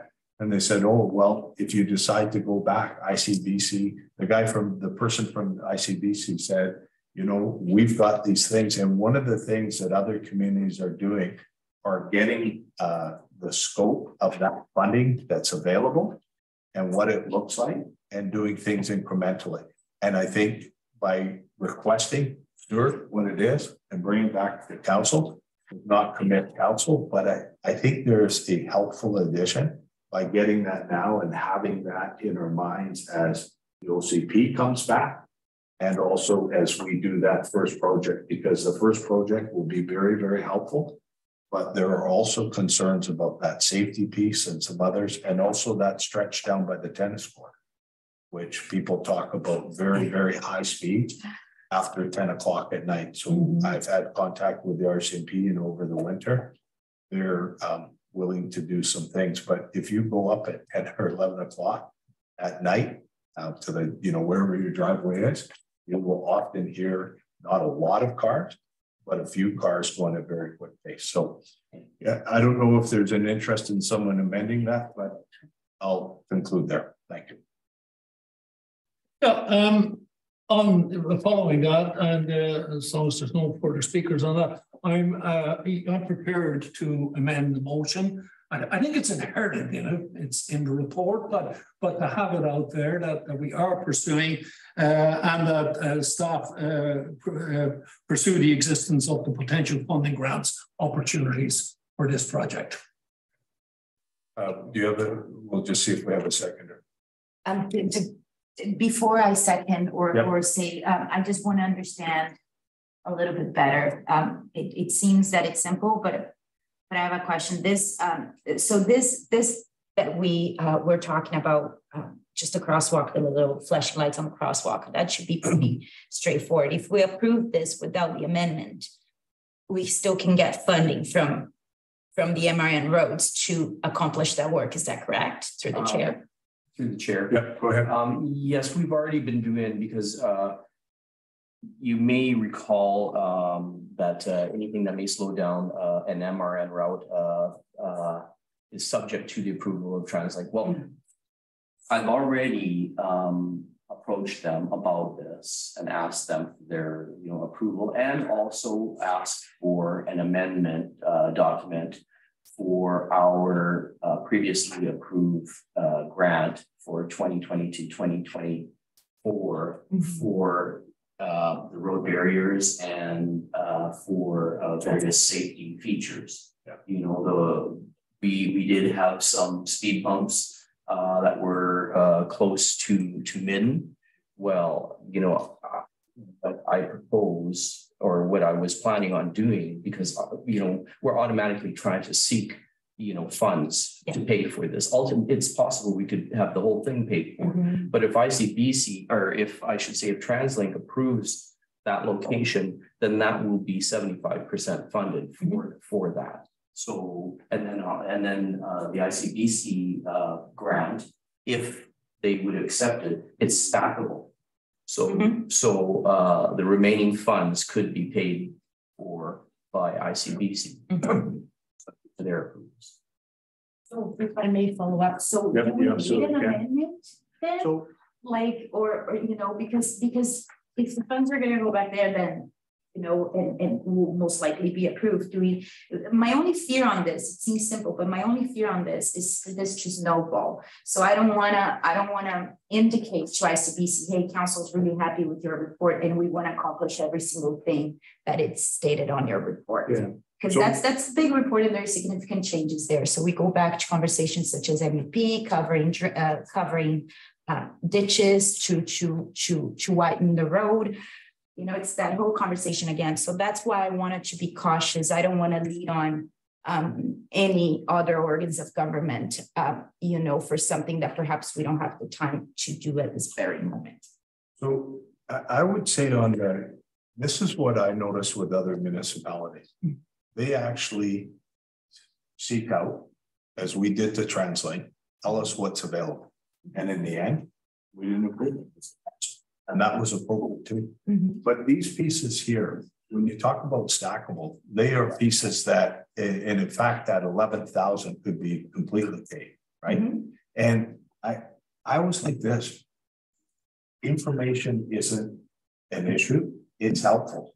I mean, if out of 3 members of council, we get that information and any 3 say, no, it's not available, it's not a good thing. But we may look at it and see smaller things that we could use. But right now, I have no idea what ICBC does. And I just think it's for me, do we need it to get the first one? No, but information is valuable. And it also helps out there with our community is, that would be helpful, but no, we don't want to do it.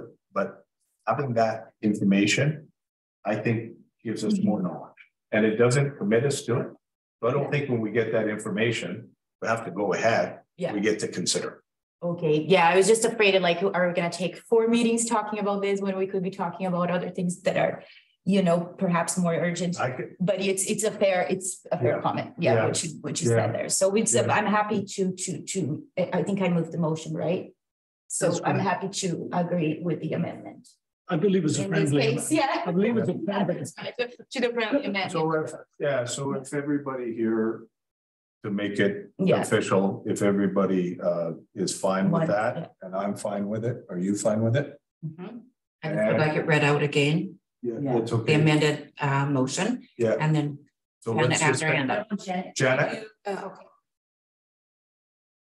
That's not Janet. That's we have a member of the gallery. No, but but we're on an amendment. So we're going to our counselor, Janet Rizicki, to find out where she is. And we've got 4 people. Go ahead, please. So are we, I may have missed something here. Are we asking if we're accepting this the way it was presented, or are we saying that we want to change something? No, there's an amendment, so we'll get the amendment read out, please. Do you want to read it? Okay. I'll read it. Okay. So here's the amendment through the chair that the ICBC safety review be received for information and that council approve the recommendation of installing pedestrian activated beacons at the intersection of Bedwell Bay Road and Kelly Avenue, and that staff pursue potential grant funding. From ICBC, right? From ICBC. Okay, and we have 4. maybe should we say the name of the program because it's a road improvement program. Yeah. So perhaps. So there it is right there. Or, yeah. Got it? Yeah. Potential grant funding. Okay, so let me read the last sentence again. The staff pursue potential grant funding from ICBC Road Improvement Program. Yeah. Okay. For me. Yeah. Okay. And so Janet, sounds good. Okay, so we have Yeah. unanimous consent, so it's on the table now. Okay, good. It's a good discussion. No, that was That was good, yeah. Yeah. So we will go right now to our in-house group. Any comments?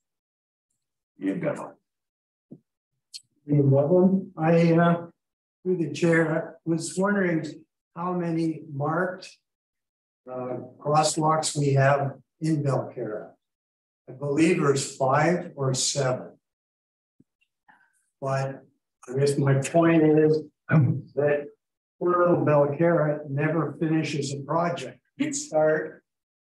We just do one, and we still have maybe 4 to go or 6 to go. I don't know. So my point is, you know, we're only in a proposal stage. Yep. We might be getting funding. It might be better to do the whole bunch at one time as far as the project. Then it's finished. We can get on with the next thing. And we put a check mark up. But no, I appreciate your thoughts. That's Thank the amendment then. Yeah. So and I think everybody else is good. Thank you. And then Jim Chisholm or Sherry Chisholm, please go ahead and welcome. Oh, hi, it's Sherry Chisholm. Okay, thank you, Sherry. I think I understand that we're pursuing possible grants for putting speed bumps on Bedwell Bay Road. Is that correct? No, so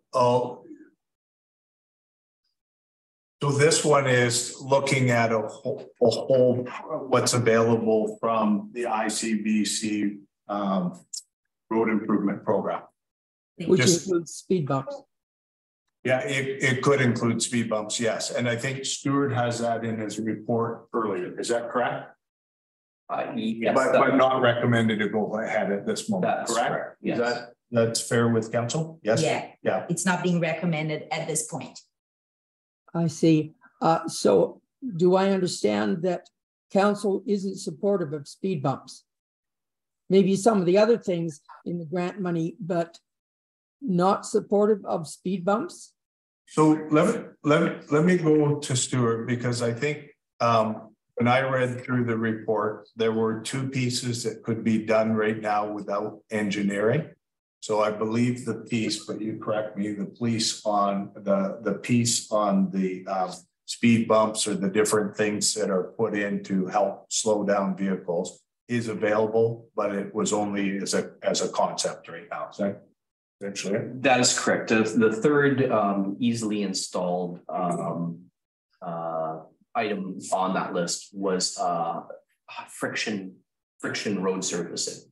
Not quote unquote speed bump. Yeah, but that is not on the table either. That was just brought up for consideration. The only thing that in the motion was for the.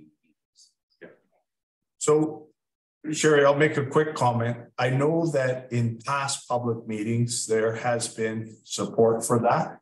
Council by this is not saying no to that. They're just saying that's a more that issue takes more planning. And so at this point, we're not going ahead. But is that fair to say, council, no one's outright turning that down? I actually like the idea of speed bumps. Yeah. I really do. I think we should have a few. Sherry, go ahead. I thought that at some prior meeting that we had talked about possible texture in the pavement to sort of give you a bit of a wake up. But I thought that it was sort of considered that speed bumps were not suitable on Bedwell Bay Road, that just a textured section of road thing might be enough. But now it sounds like speed bumps could be possibly on the table. There's no speed bumps. There's no speed bumps on the report. Yeah, Stuart, you go ahead. I think there's the speed bumps are different from what's contemplated in the report, but Stuart, if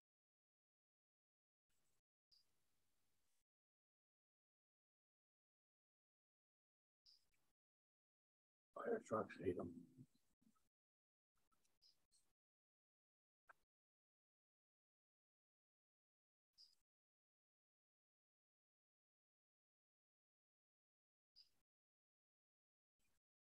What's happening? You know, Connie's talking. Somebody.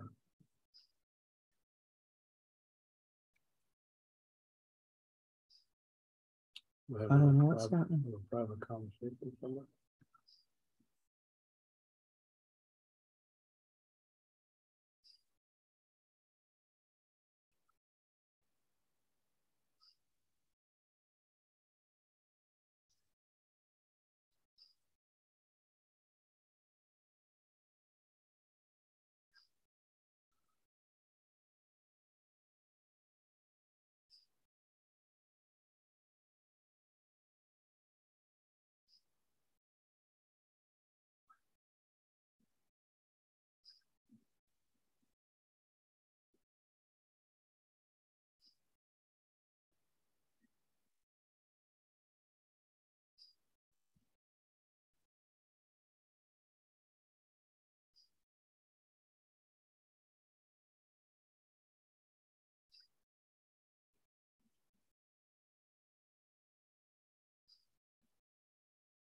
I think something has gone wrong with the system.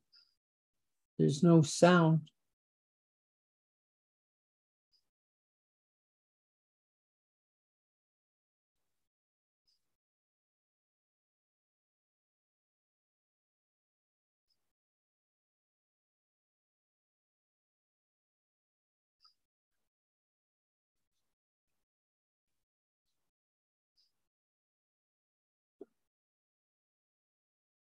See, the council chamber is not showing. Something's not working. Just wait. I mean, that's all right.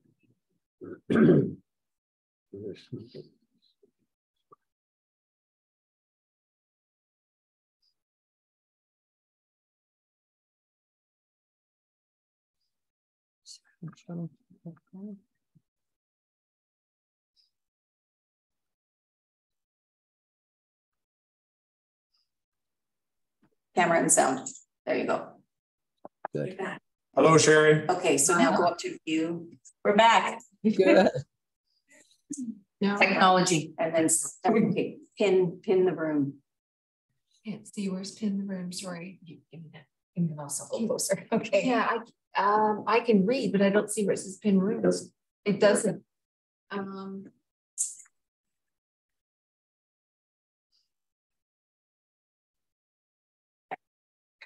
There we go.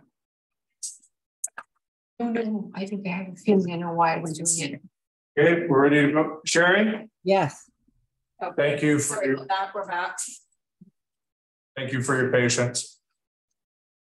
So Stuart, did you hear Stuart's final comments there? No.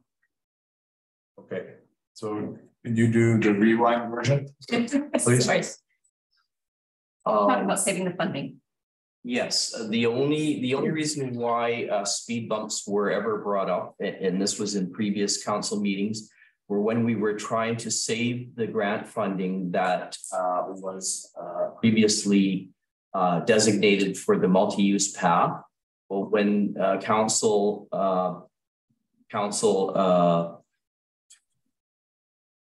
changed direction.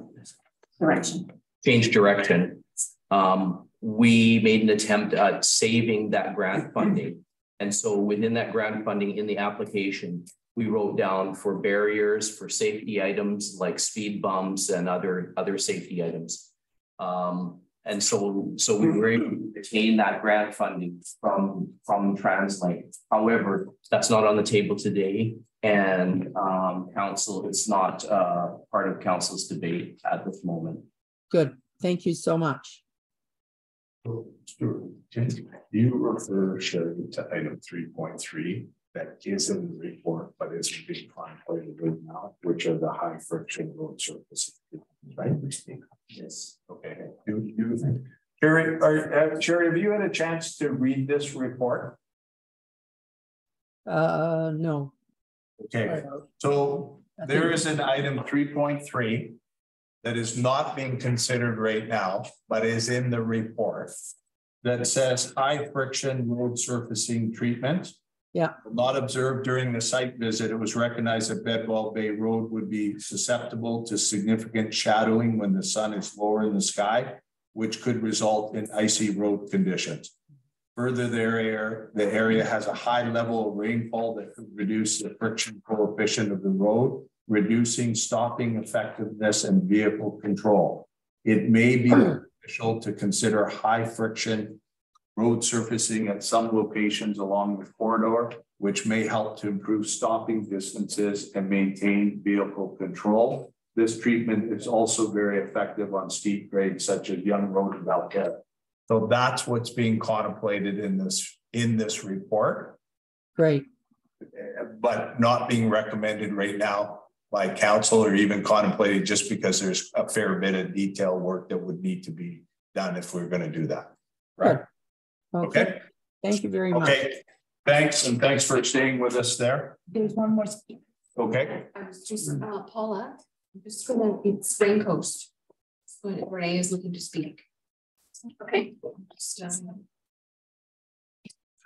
Renee, are you there?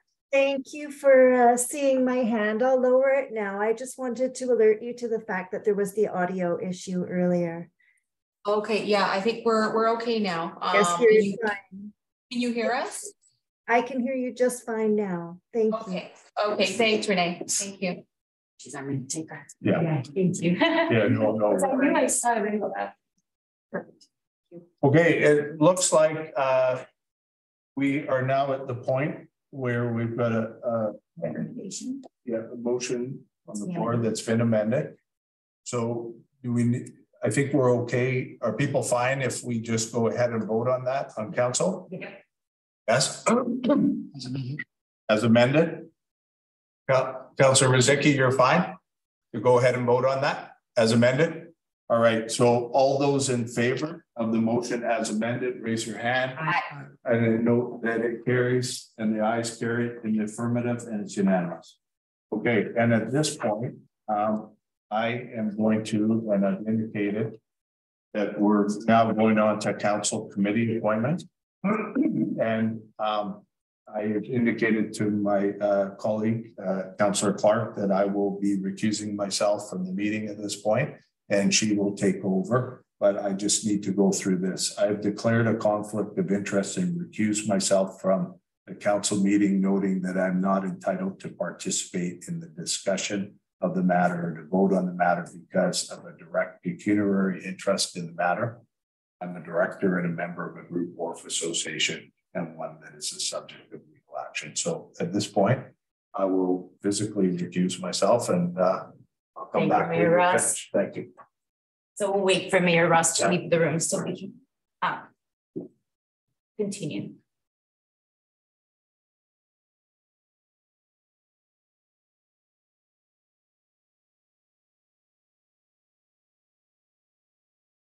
I'll just give a little outline. Okay, please. Okay, so the OCP committee terms of reference noted that the duration of the committee would be to serve until the OCP bylaw is adopted by council. And it was anticipated by the summer of 2022. The OCP has not been adopted and a motion to continue their work is brought forward to the new council for consideration.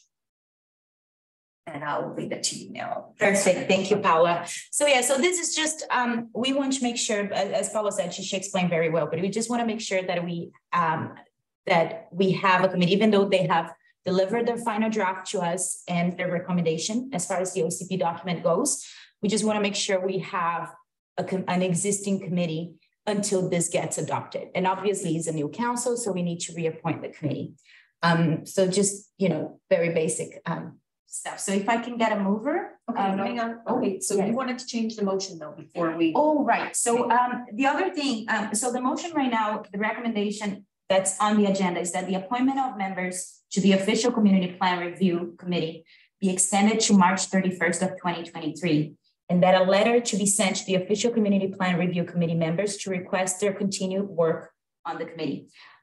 In order for us to not have to come back here and do this again, you know, we had a good feedback from the chair of the committee, Ian Devlin, that we should extend this until adoption by council. So we don't have to come back here and do this again. So so we would be good. I don't know if I should, I should look for a mover. Do you want me just to read the motion? Just yes, so we know what we're doing. doing. Okay.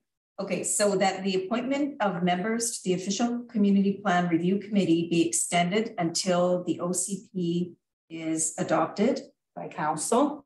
And that a letter should be sent to the official community plan review committee members to request their continued work on the committee. So that is the motion that we were looking for a mover. Amended. Motion is amended. It's moved by Councillor Wilder. Second by Councillor Elworthy. Any discussion for council here or Janet or Councillor Ruzicki? Sorry. I don't see. Yeah, I just wanted to confirm, Carolina, you know, what I checked in with you before that. So now in terms of the committee carrying on, I won't be part of the committee. Is that correct? I'll defer that to Paula. So she. Yeah, I don't believe as a council member that you can sit on the committee any longer because it's resident committee. Okay. So what we do appreciate your service to the committee. And I'm sure you'll hear from Chair Ian Devlin in the same vein. So we appreciate your work and we look forward to your work on this deal. Okay, thank you. You have lots of chances and opportunities to give your feedback as a council member, so that's a good thing. All right, so any more questions from council? So I can ask a seconder.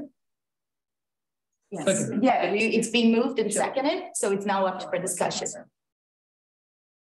Okay, so we'll go to the gallery here. No. Hands up from the gallery on Zoom? No? Okay, so I guess we're ready to vote on this. So I'll call the question. All in favor? Aye. Aye. Aye. And it carries unanimously. And thank you. We'll get Mayor Ross back in the room. Thanks, everybody. And thanks for the patience while we navigate through the new technology. For the patient with staff, it's challenging, but but it's a good thing that we have the opportunity of watching it from home and from here. And hey, if the sound is not good for us up here, we would like to to get some feedback. You never know, you might need some individual microphones next time. Honey, move them around. Just make sure I just glued in. So especially. Okay, perfect. Thank you.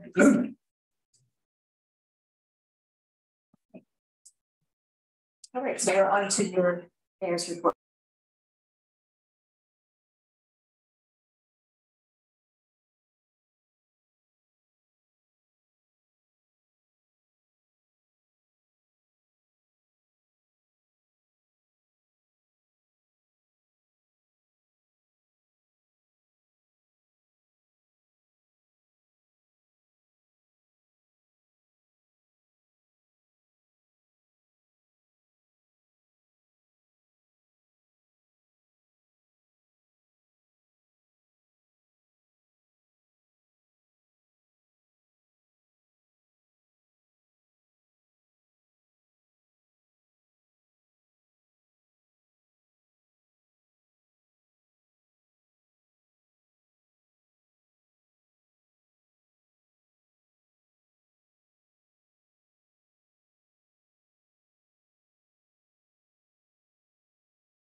some of the things.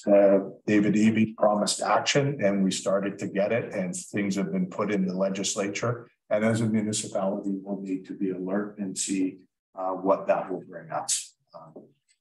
And then last Saturday, I went to the Crossroads Hospice Society to represent the village of Belcarra, and with my wife Sylvia, and we went, and it was a lovely event. And yesterday, it was an incredible event. So I want to do the serious part. It fulfills such a wonderful place for our community. And one of the highlights of being the mayor is when you get in, people come up to you unsolicited and say, I heard you went to the hospice. I heard you went to their fundraising night. I heard you did this.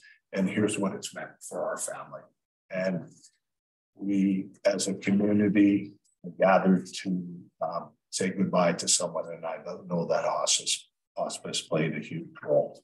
So the other part is I found out yesterday at I think about 10 to 11 that my wife had been successful and bid on 3 things and didn't think she was going to get anybody, but in fact she bid on all of them and got all of them. So now she's given me the bill. So anyway, it's a successful night. And I would like to, the next item, I'm going to ask for Councillor Wilder, and myself and Councillor Wilder and Councillor Wozicki went to the Home Builders Association of Vancouver Municipal Dinner. And Councillor Wilder, if you'd like to. Oh, thank you very much, Mayor Ross. Yes, together with many other elected officials throughout the region, Mayor Ross, our new Councillor Wozicki, myself did attend it's Haven, a Home Builders Association of Vancouver, the municipal dinner. Mayor Mike Hurley was a keynote speaker and presented a very detailed commentary. It was fantastic. It wasn't just the dinner, it was also their awards night. And where we sat at our table, there were many awards that were hanging around our table. Anyways, one of the things that they had mentioned, and they've done this for many years, is that they are launching their 27th annual Coats for Kids campaign. It was actually launched Monday, November 14th, and it goes through to Thursday, December 1st. There's 48 Haven member companies offering 63 drop-off locations across 13 municipalities. Hopefully, we can get the support with Belcarra and we can become the 14th. I'd like to bring a box up here and decorate them with Christmas paper. So we're asking for the donation, a simple act of donating a coat to keep a child warm. It connects people contributing to a good cause. You can see the warmth and kindness shared between people. The coats are dropped off and collected. To quote Haven Chair Darren Cranston of Polygon, he says he thinks this reaction is worth spreading. It's more than just keeping a child warm. Every coat donated warms the hearts of many people along the way. Last year, the response to Coats for Kids was heartwarming, as the Lower Mainland residents donated more than 3,000 gently used and nude toys for distribution to children of all ages. They're asking for coats, donation of scarves, new or gently used, donation of scarves, hats, gloves, new unwrapped toys, hockey sticks, soccer, basketballs, art supplies are always a hit, they said. And to quote Chris, he says, the needs are real. Clothing is often overlooked. People think of toys and food around this time of year, but keeping kids warm is an essential need for every parent too, especially during the colder winter months. He goes on to say, watching the relief on parents' faces, but to find a size-appropriate coat for their child is a good feeling. Coats for teens are always in high demand, and even though some teens fit adult size in the coats need to appeal to their age group, hoodies are always a popular choice. So buying new is an option, but as I mentioned, donating scarves, hats, gloves, etc., are always welcome. And I'd like to, this is going to be put up on the website. All the information you can click on the Haven website, and it will have all the information, Coats for Kids. And I would really love it if our Belcarra families we can get a few items together and we can take them to Haven.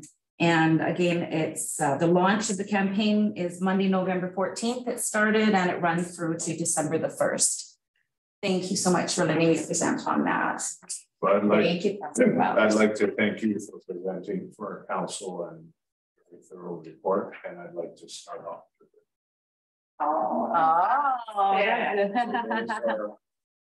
We'll shoot. Then I can bring mine. Yeah, okay. That's great. I'm gonna make some boxes up here and we'll have them maybe down by the fireplace or wherever. Good. It's gonna be a, noticeable, but not in their way. No worries. Great. Well, thank you so much to your family for that. And the last date, the close date of this is? December 1. They're collecting November 14th to December 1st. And then we'll just contact them and they will do all the pickups, or we'll arrange to get them to their community pickup spot. But I like Belcarra's name to be recognized on that as supporting this great cause. Thank you, Councillor Wilder. And I will ask Paula to do item number 7. Okay, so I have a housekeeping item of administration for the auditors regarding my appointment as CA. So there's a couple of items that need to be in a formal motion for the auditing team. So read them or? Sure, why don't you read them and then I'll get a mover in a second. Okay, so that for the Village of Belcarra, Paul Richardson be appointed as Chief Administrative Officer, Financial Officer, Approving Officer, Freedom of Information Coordinator, and Secretary to the Board of Variance. And the signing officer, that Paul Richardson as Chief Administrative Officer be an authorized bank signing officer for the Village of Belcarra, and authorized to transfer funds by electronic funds transfer or fax transmission from the operating account to or from the reserve accounts, the Municipal Finance Authority, and the province of BC. Okay, thank you. And we have I shall move. Councillor Wilder and Councillor Clark. Thank you very much. It's appropriate on the floor for any discussion. Any members of council with discussion? He's going to be busy. Councillor Rizicki, any discussion? Okay, so we'll go to our in-house group. Any discussion? Congratulations.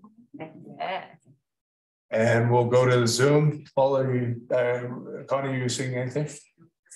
Okay, so it would be appropriate to come back to council, and it's been moved and seconded. All in favor, raise your hand and say aye. Aye.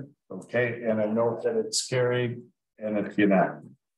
And I would say in the extra 5 minutes of spare time that Paula has.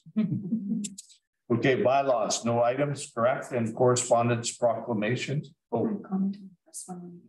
Yes, absolutely you can. And item 9.1 to 9.11 be received for correspondence and sorry, just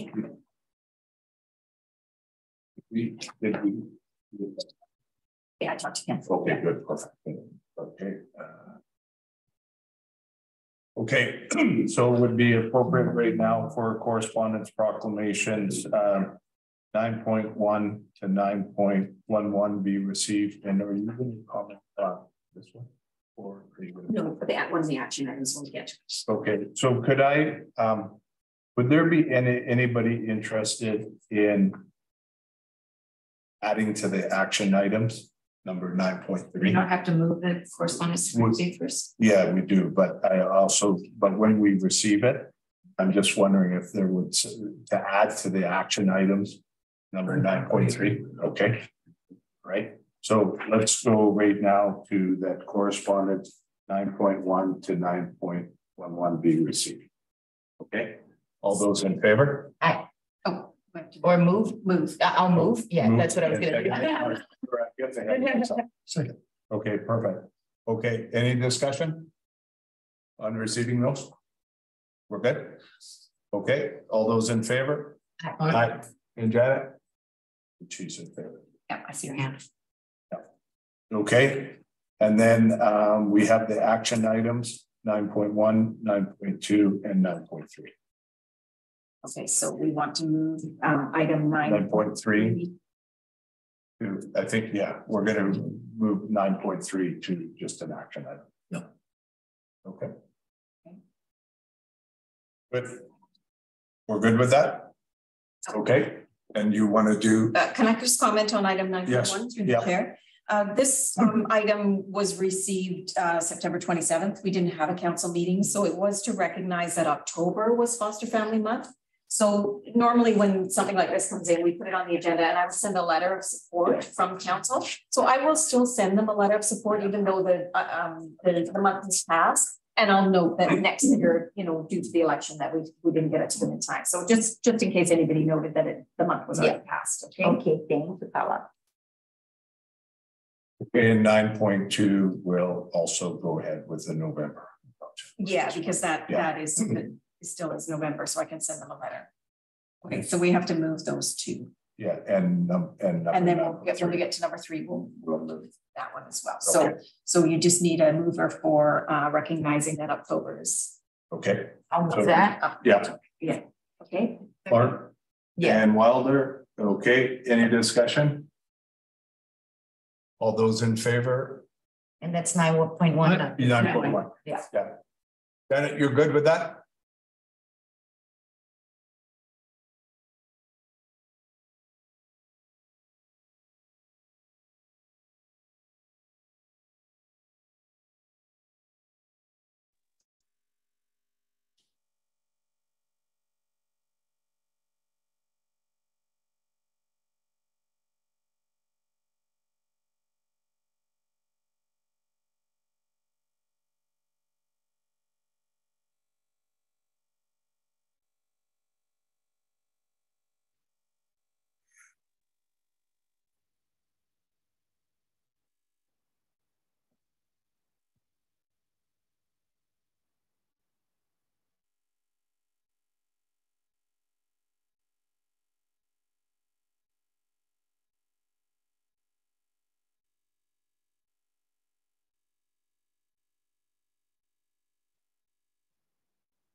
The highlight. Yeah.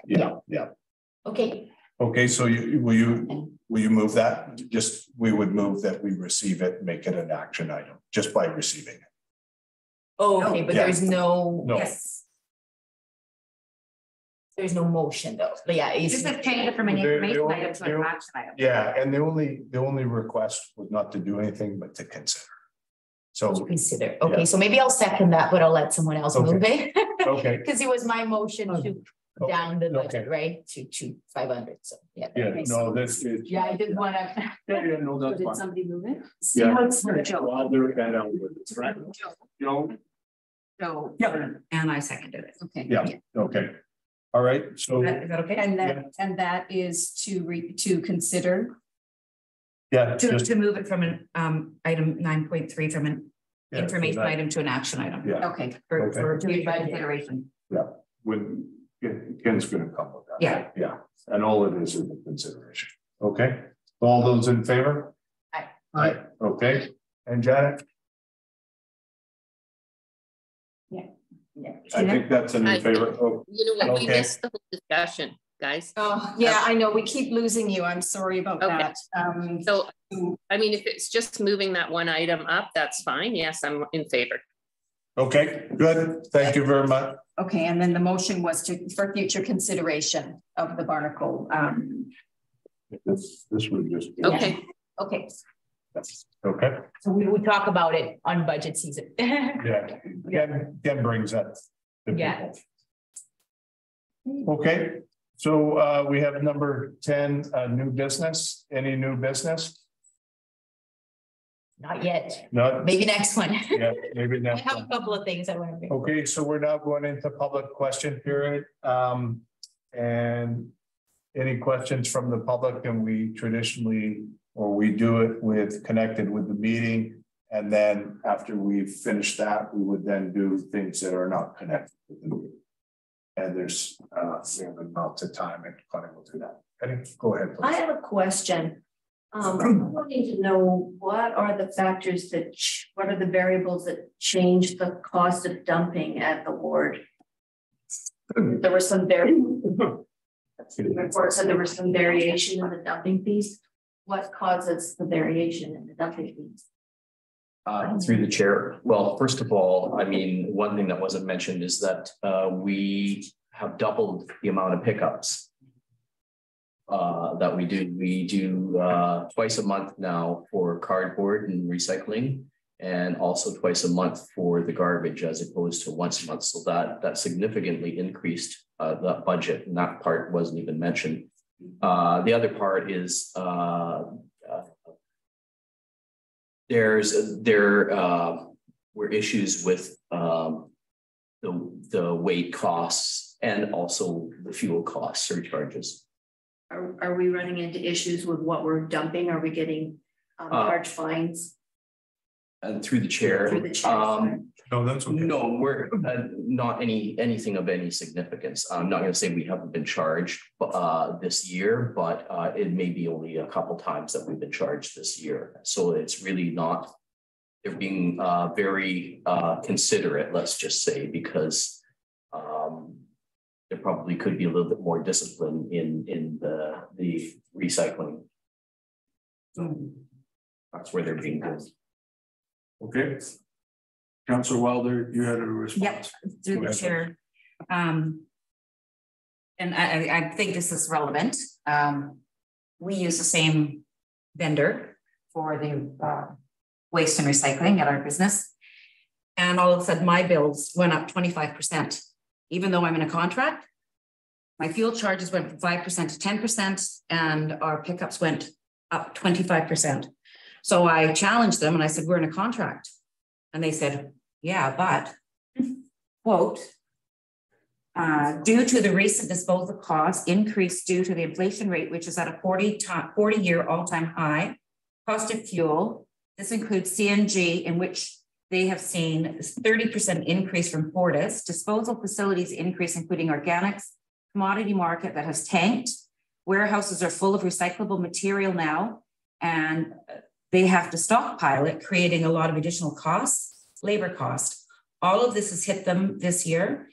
And then in our agreement, which obviously I didn't look at very closely because I thought I was locked in, they have a clause and it's called rate adjustments. And it clearly says if any of those things happen, they have the right to increase our rates. So that's what has applied to me. So I believe that probably something similar has happened here. So we have a concern that potentially there's going to be a significant increase in cost. Is it an annual contract? Our contract runs for the next 4 years. It was a 5-year term. Good. We might have to adjust budget accordingly. Yeah, and then you get extra pickups. They charge you extra for that because your contract says pick up here and here and here. That's it. And then plus. And there's a lot of stuff that I notice, and I've sent photos to Stuart when I've noticed it at Ward.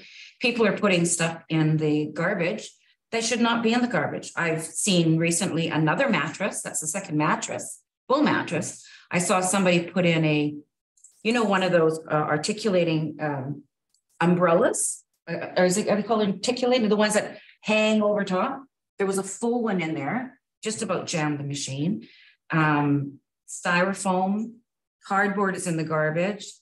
It's just some of the stuff that's just been open. And people just aren't, they need to, you know, that stuff shouldn't be in the garbage. That should go to Waste and Recycling Depot up on United Boulevard, which is fantastic, by the way. It's a fantastic facility. Okay, so good question. Thank you, Lisa, for the follow-up. And as asked Paula, I think you noted tonight that Ken indicated around the contract, we made some comments, but they ended up not being shared. So she will follow up with them so we can get some accuracy in terms of exactly what's happening. Mm-hmm. Okay. Sweet. Councillor Elworthy, go ahead. Yeah, Penny, thanks for bringing it up. But I think the bigger picture here, which we didn't get into when we were getting to the budget, and I'm sure we will when we get to the budget, is inflationary costs are just going to knock everything out of whack. And I'm sure that your very good selves and staff and Ken are going to be very cognizant of that when you put it together, as in fact we all have to be going through it. And it's going to be a challenge, like for everybody, to deal with this, and I don't think it's going to go anytime soon. Okay, so we've done the internal group, and Bonnie? Yes, we have John Snell. John, I'm just getting you to unmute. I think you have to mute. Oh, I did. There you are. You there, John?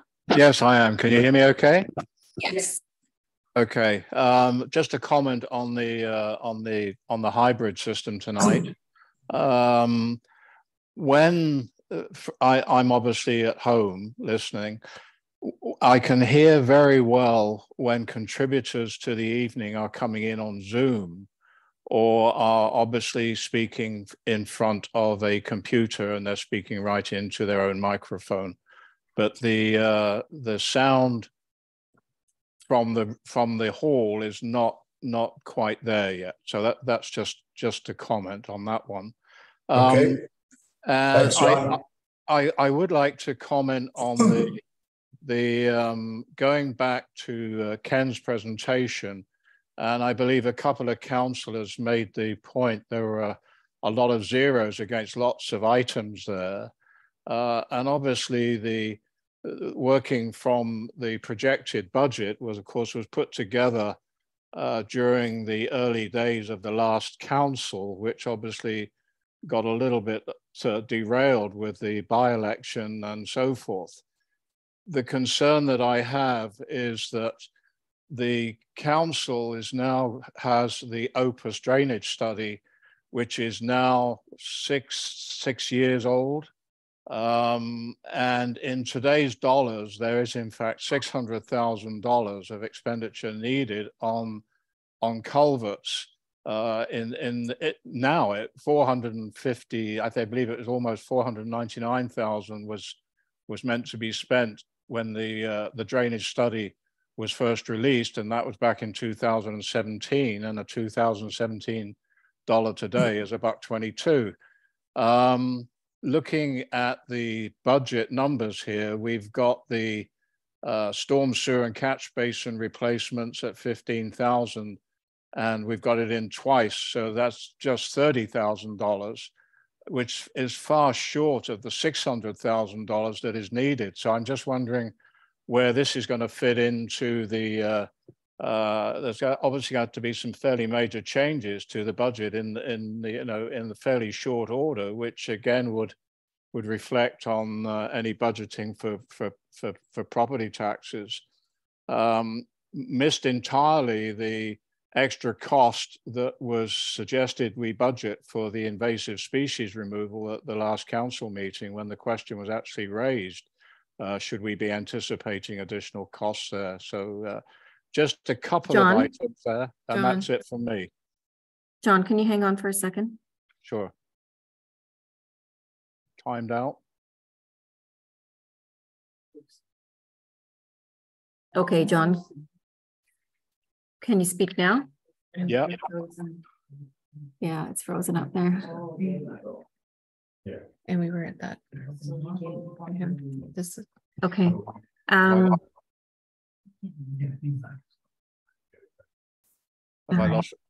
Okay, just hang on for a minute, okay? Sure. Okay, maybe just close it and then reopen it. Close it at the top. Just at the top. Yeah. Okay. No. Just leave meeting. Yeah. Do I want to leave meeting? No. Then it'll stop. Yeah, but you can't see you can't have the people talk. So maybe you can have them talk on your computer then. Sure. Okay, so just do that. Are you there, John? I am, yes. Okay, we're just doing a bit of a workaround. Okay. I'm showing Connie as the host of the meeting at the moment. Okay. Yes. Every time you change hosts, it looks like it drops, the connection drops. Yeah. So. Okay, we'll have to speak through that. Mm-hmm. Yeah. Is that okay? Because we'll be. Okay, there you go. Are you hearing me through the roof speakers? Yes, correct. You can continue on, John. Where did you lose me? Most things that I say are worth repeating, so I can always start again. You're 36 years old. Where was I? The drainage study, I believe. Oh, okay. Yes, my concern was that in 2017, Opus identified that we needed to spend 499,000 on not replacing 9 culverts, and that was completely missed in the last cycle of council. And here we are coming up to the next cycle, and on Ken's budget now, it's a draft budget at this point in time. It only had, I mean, nothing has been spent this last year, even though there was a budget of 30,000 in total, and clearly that's not enough. So I'm concerned that is going to slip by, because it does present a dramatic expense that's needed now, which can have, you know, a dramatic effect on property taxes for the next little while. The other thing that, of course, was discussed at the last council meeting was the extra budget money needed to get rid of invasive species. So that again is something that was not anticipated, but should certainly be on the list moving forward. And I've probably spoken enough already, so I'll finish up now. Thank you. Thank you, John. We appreciate your comments. Now, where's the feedback?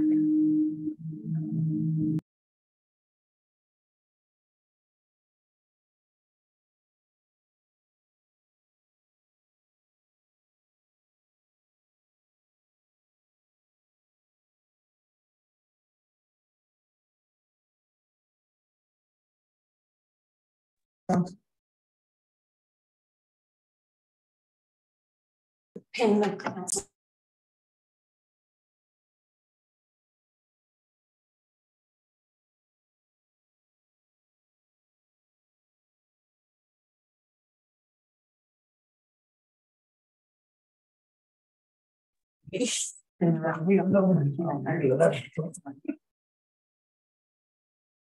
Yeah, my apologies. And ready to take your sharing?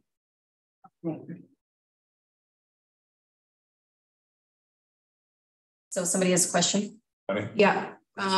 Jim or Sherry Chisholm, is that? Jim? Yeah, it's Jim. Can you hear me? Yep. Yeah. Thanks. Curious about the truck picking up for the garbage. Since we've doubled the quantity, are a bunch of the trucks going out now half full? Sorry, I didn't catch. So let's, Jim, could you slowly and loudly repeat that so that our people That in the room, please. I think Stuart said that we are now ordering up twice as many trucks for the garbage. And therefore, are a bunch of these truckloads going to the dump? Are they half full?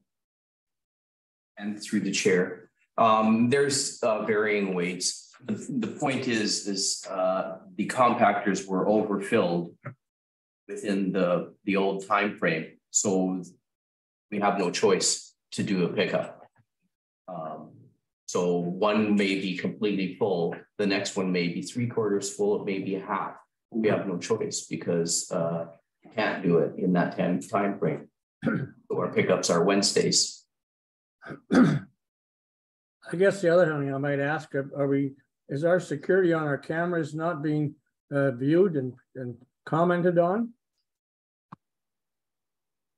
And through the chair, yes, we monitor the cameras every day, multiple times a day. Actually, constantly, we're monitoring. And when issues come up like the mattresses, we usually reach out to the people or cut off their fobs, so they reach out to us.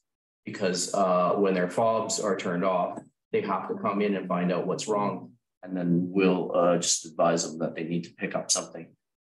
Do they get charged back something? No, we haven't. And through the chair, we haven't given any charges yet. But people are pretty good about when they find out everything's on film. It's yeah, they do come pretty soon. Do they show up a second time? Do they show up a second time though? So if someone drops off a mattress, are they frequent flyers? Do they drop it off again, or being on film stops them? No, from the experiences that I've had thus far, people correct their actions. Yeah. Okay. Kim, you got that? That's it. Thank you. Thank you. Okay, thank you. I was talking about when I said the mattresses, these were mattresses that were actually in the bin. Yes. So you're not moving them from the bin. Well, it all depends on what we see, and right now, so we don't have, and sorry, through the chair, we don't have someone monitoring them 24/7. So some things do get packed away. They're going to. Okay, how are we doing that time? Good. Okay. Okay. Okay, anybody else on there? Okay. So I want to thank everybody for coming to the council meeting, both in chambers and on Zoom. And it's appropriate that we get a resolution to close the meeting. And no. And I shall do that. Sorry. So moved by Councillor Adjournment, Wilder, and Councillor Clark. Yeah. Okay. The meeting be adjourned at 9:40. Okay, thank you, everyone. Have a good night. Thank you. Apologies for the Zoom issues. We are working, it is a work in progress. We are working on it, and we will hopefully have a better communication at the next meeting. Thank you for your patience. Thank you, Tyler. Sandra, Stewart, and Connie. Yeah.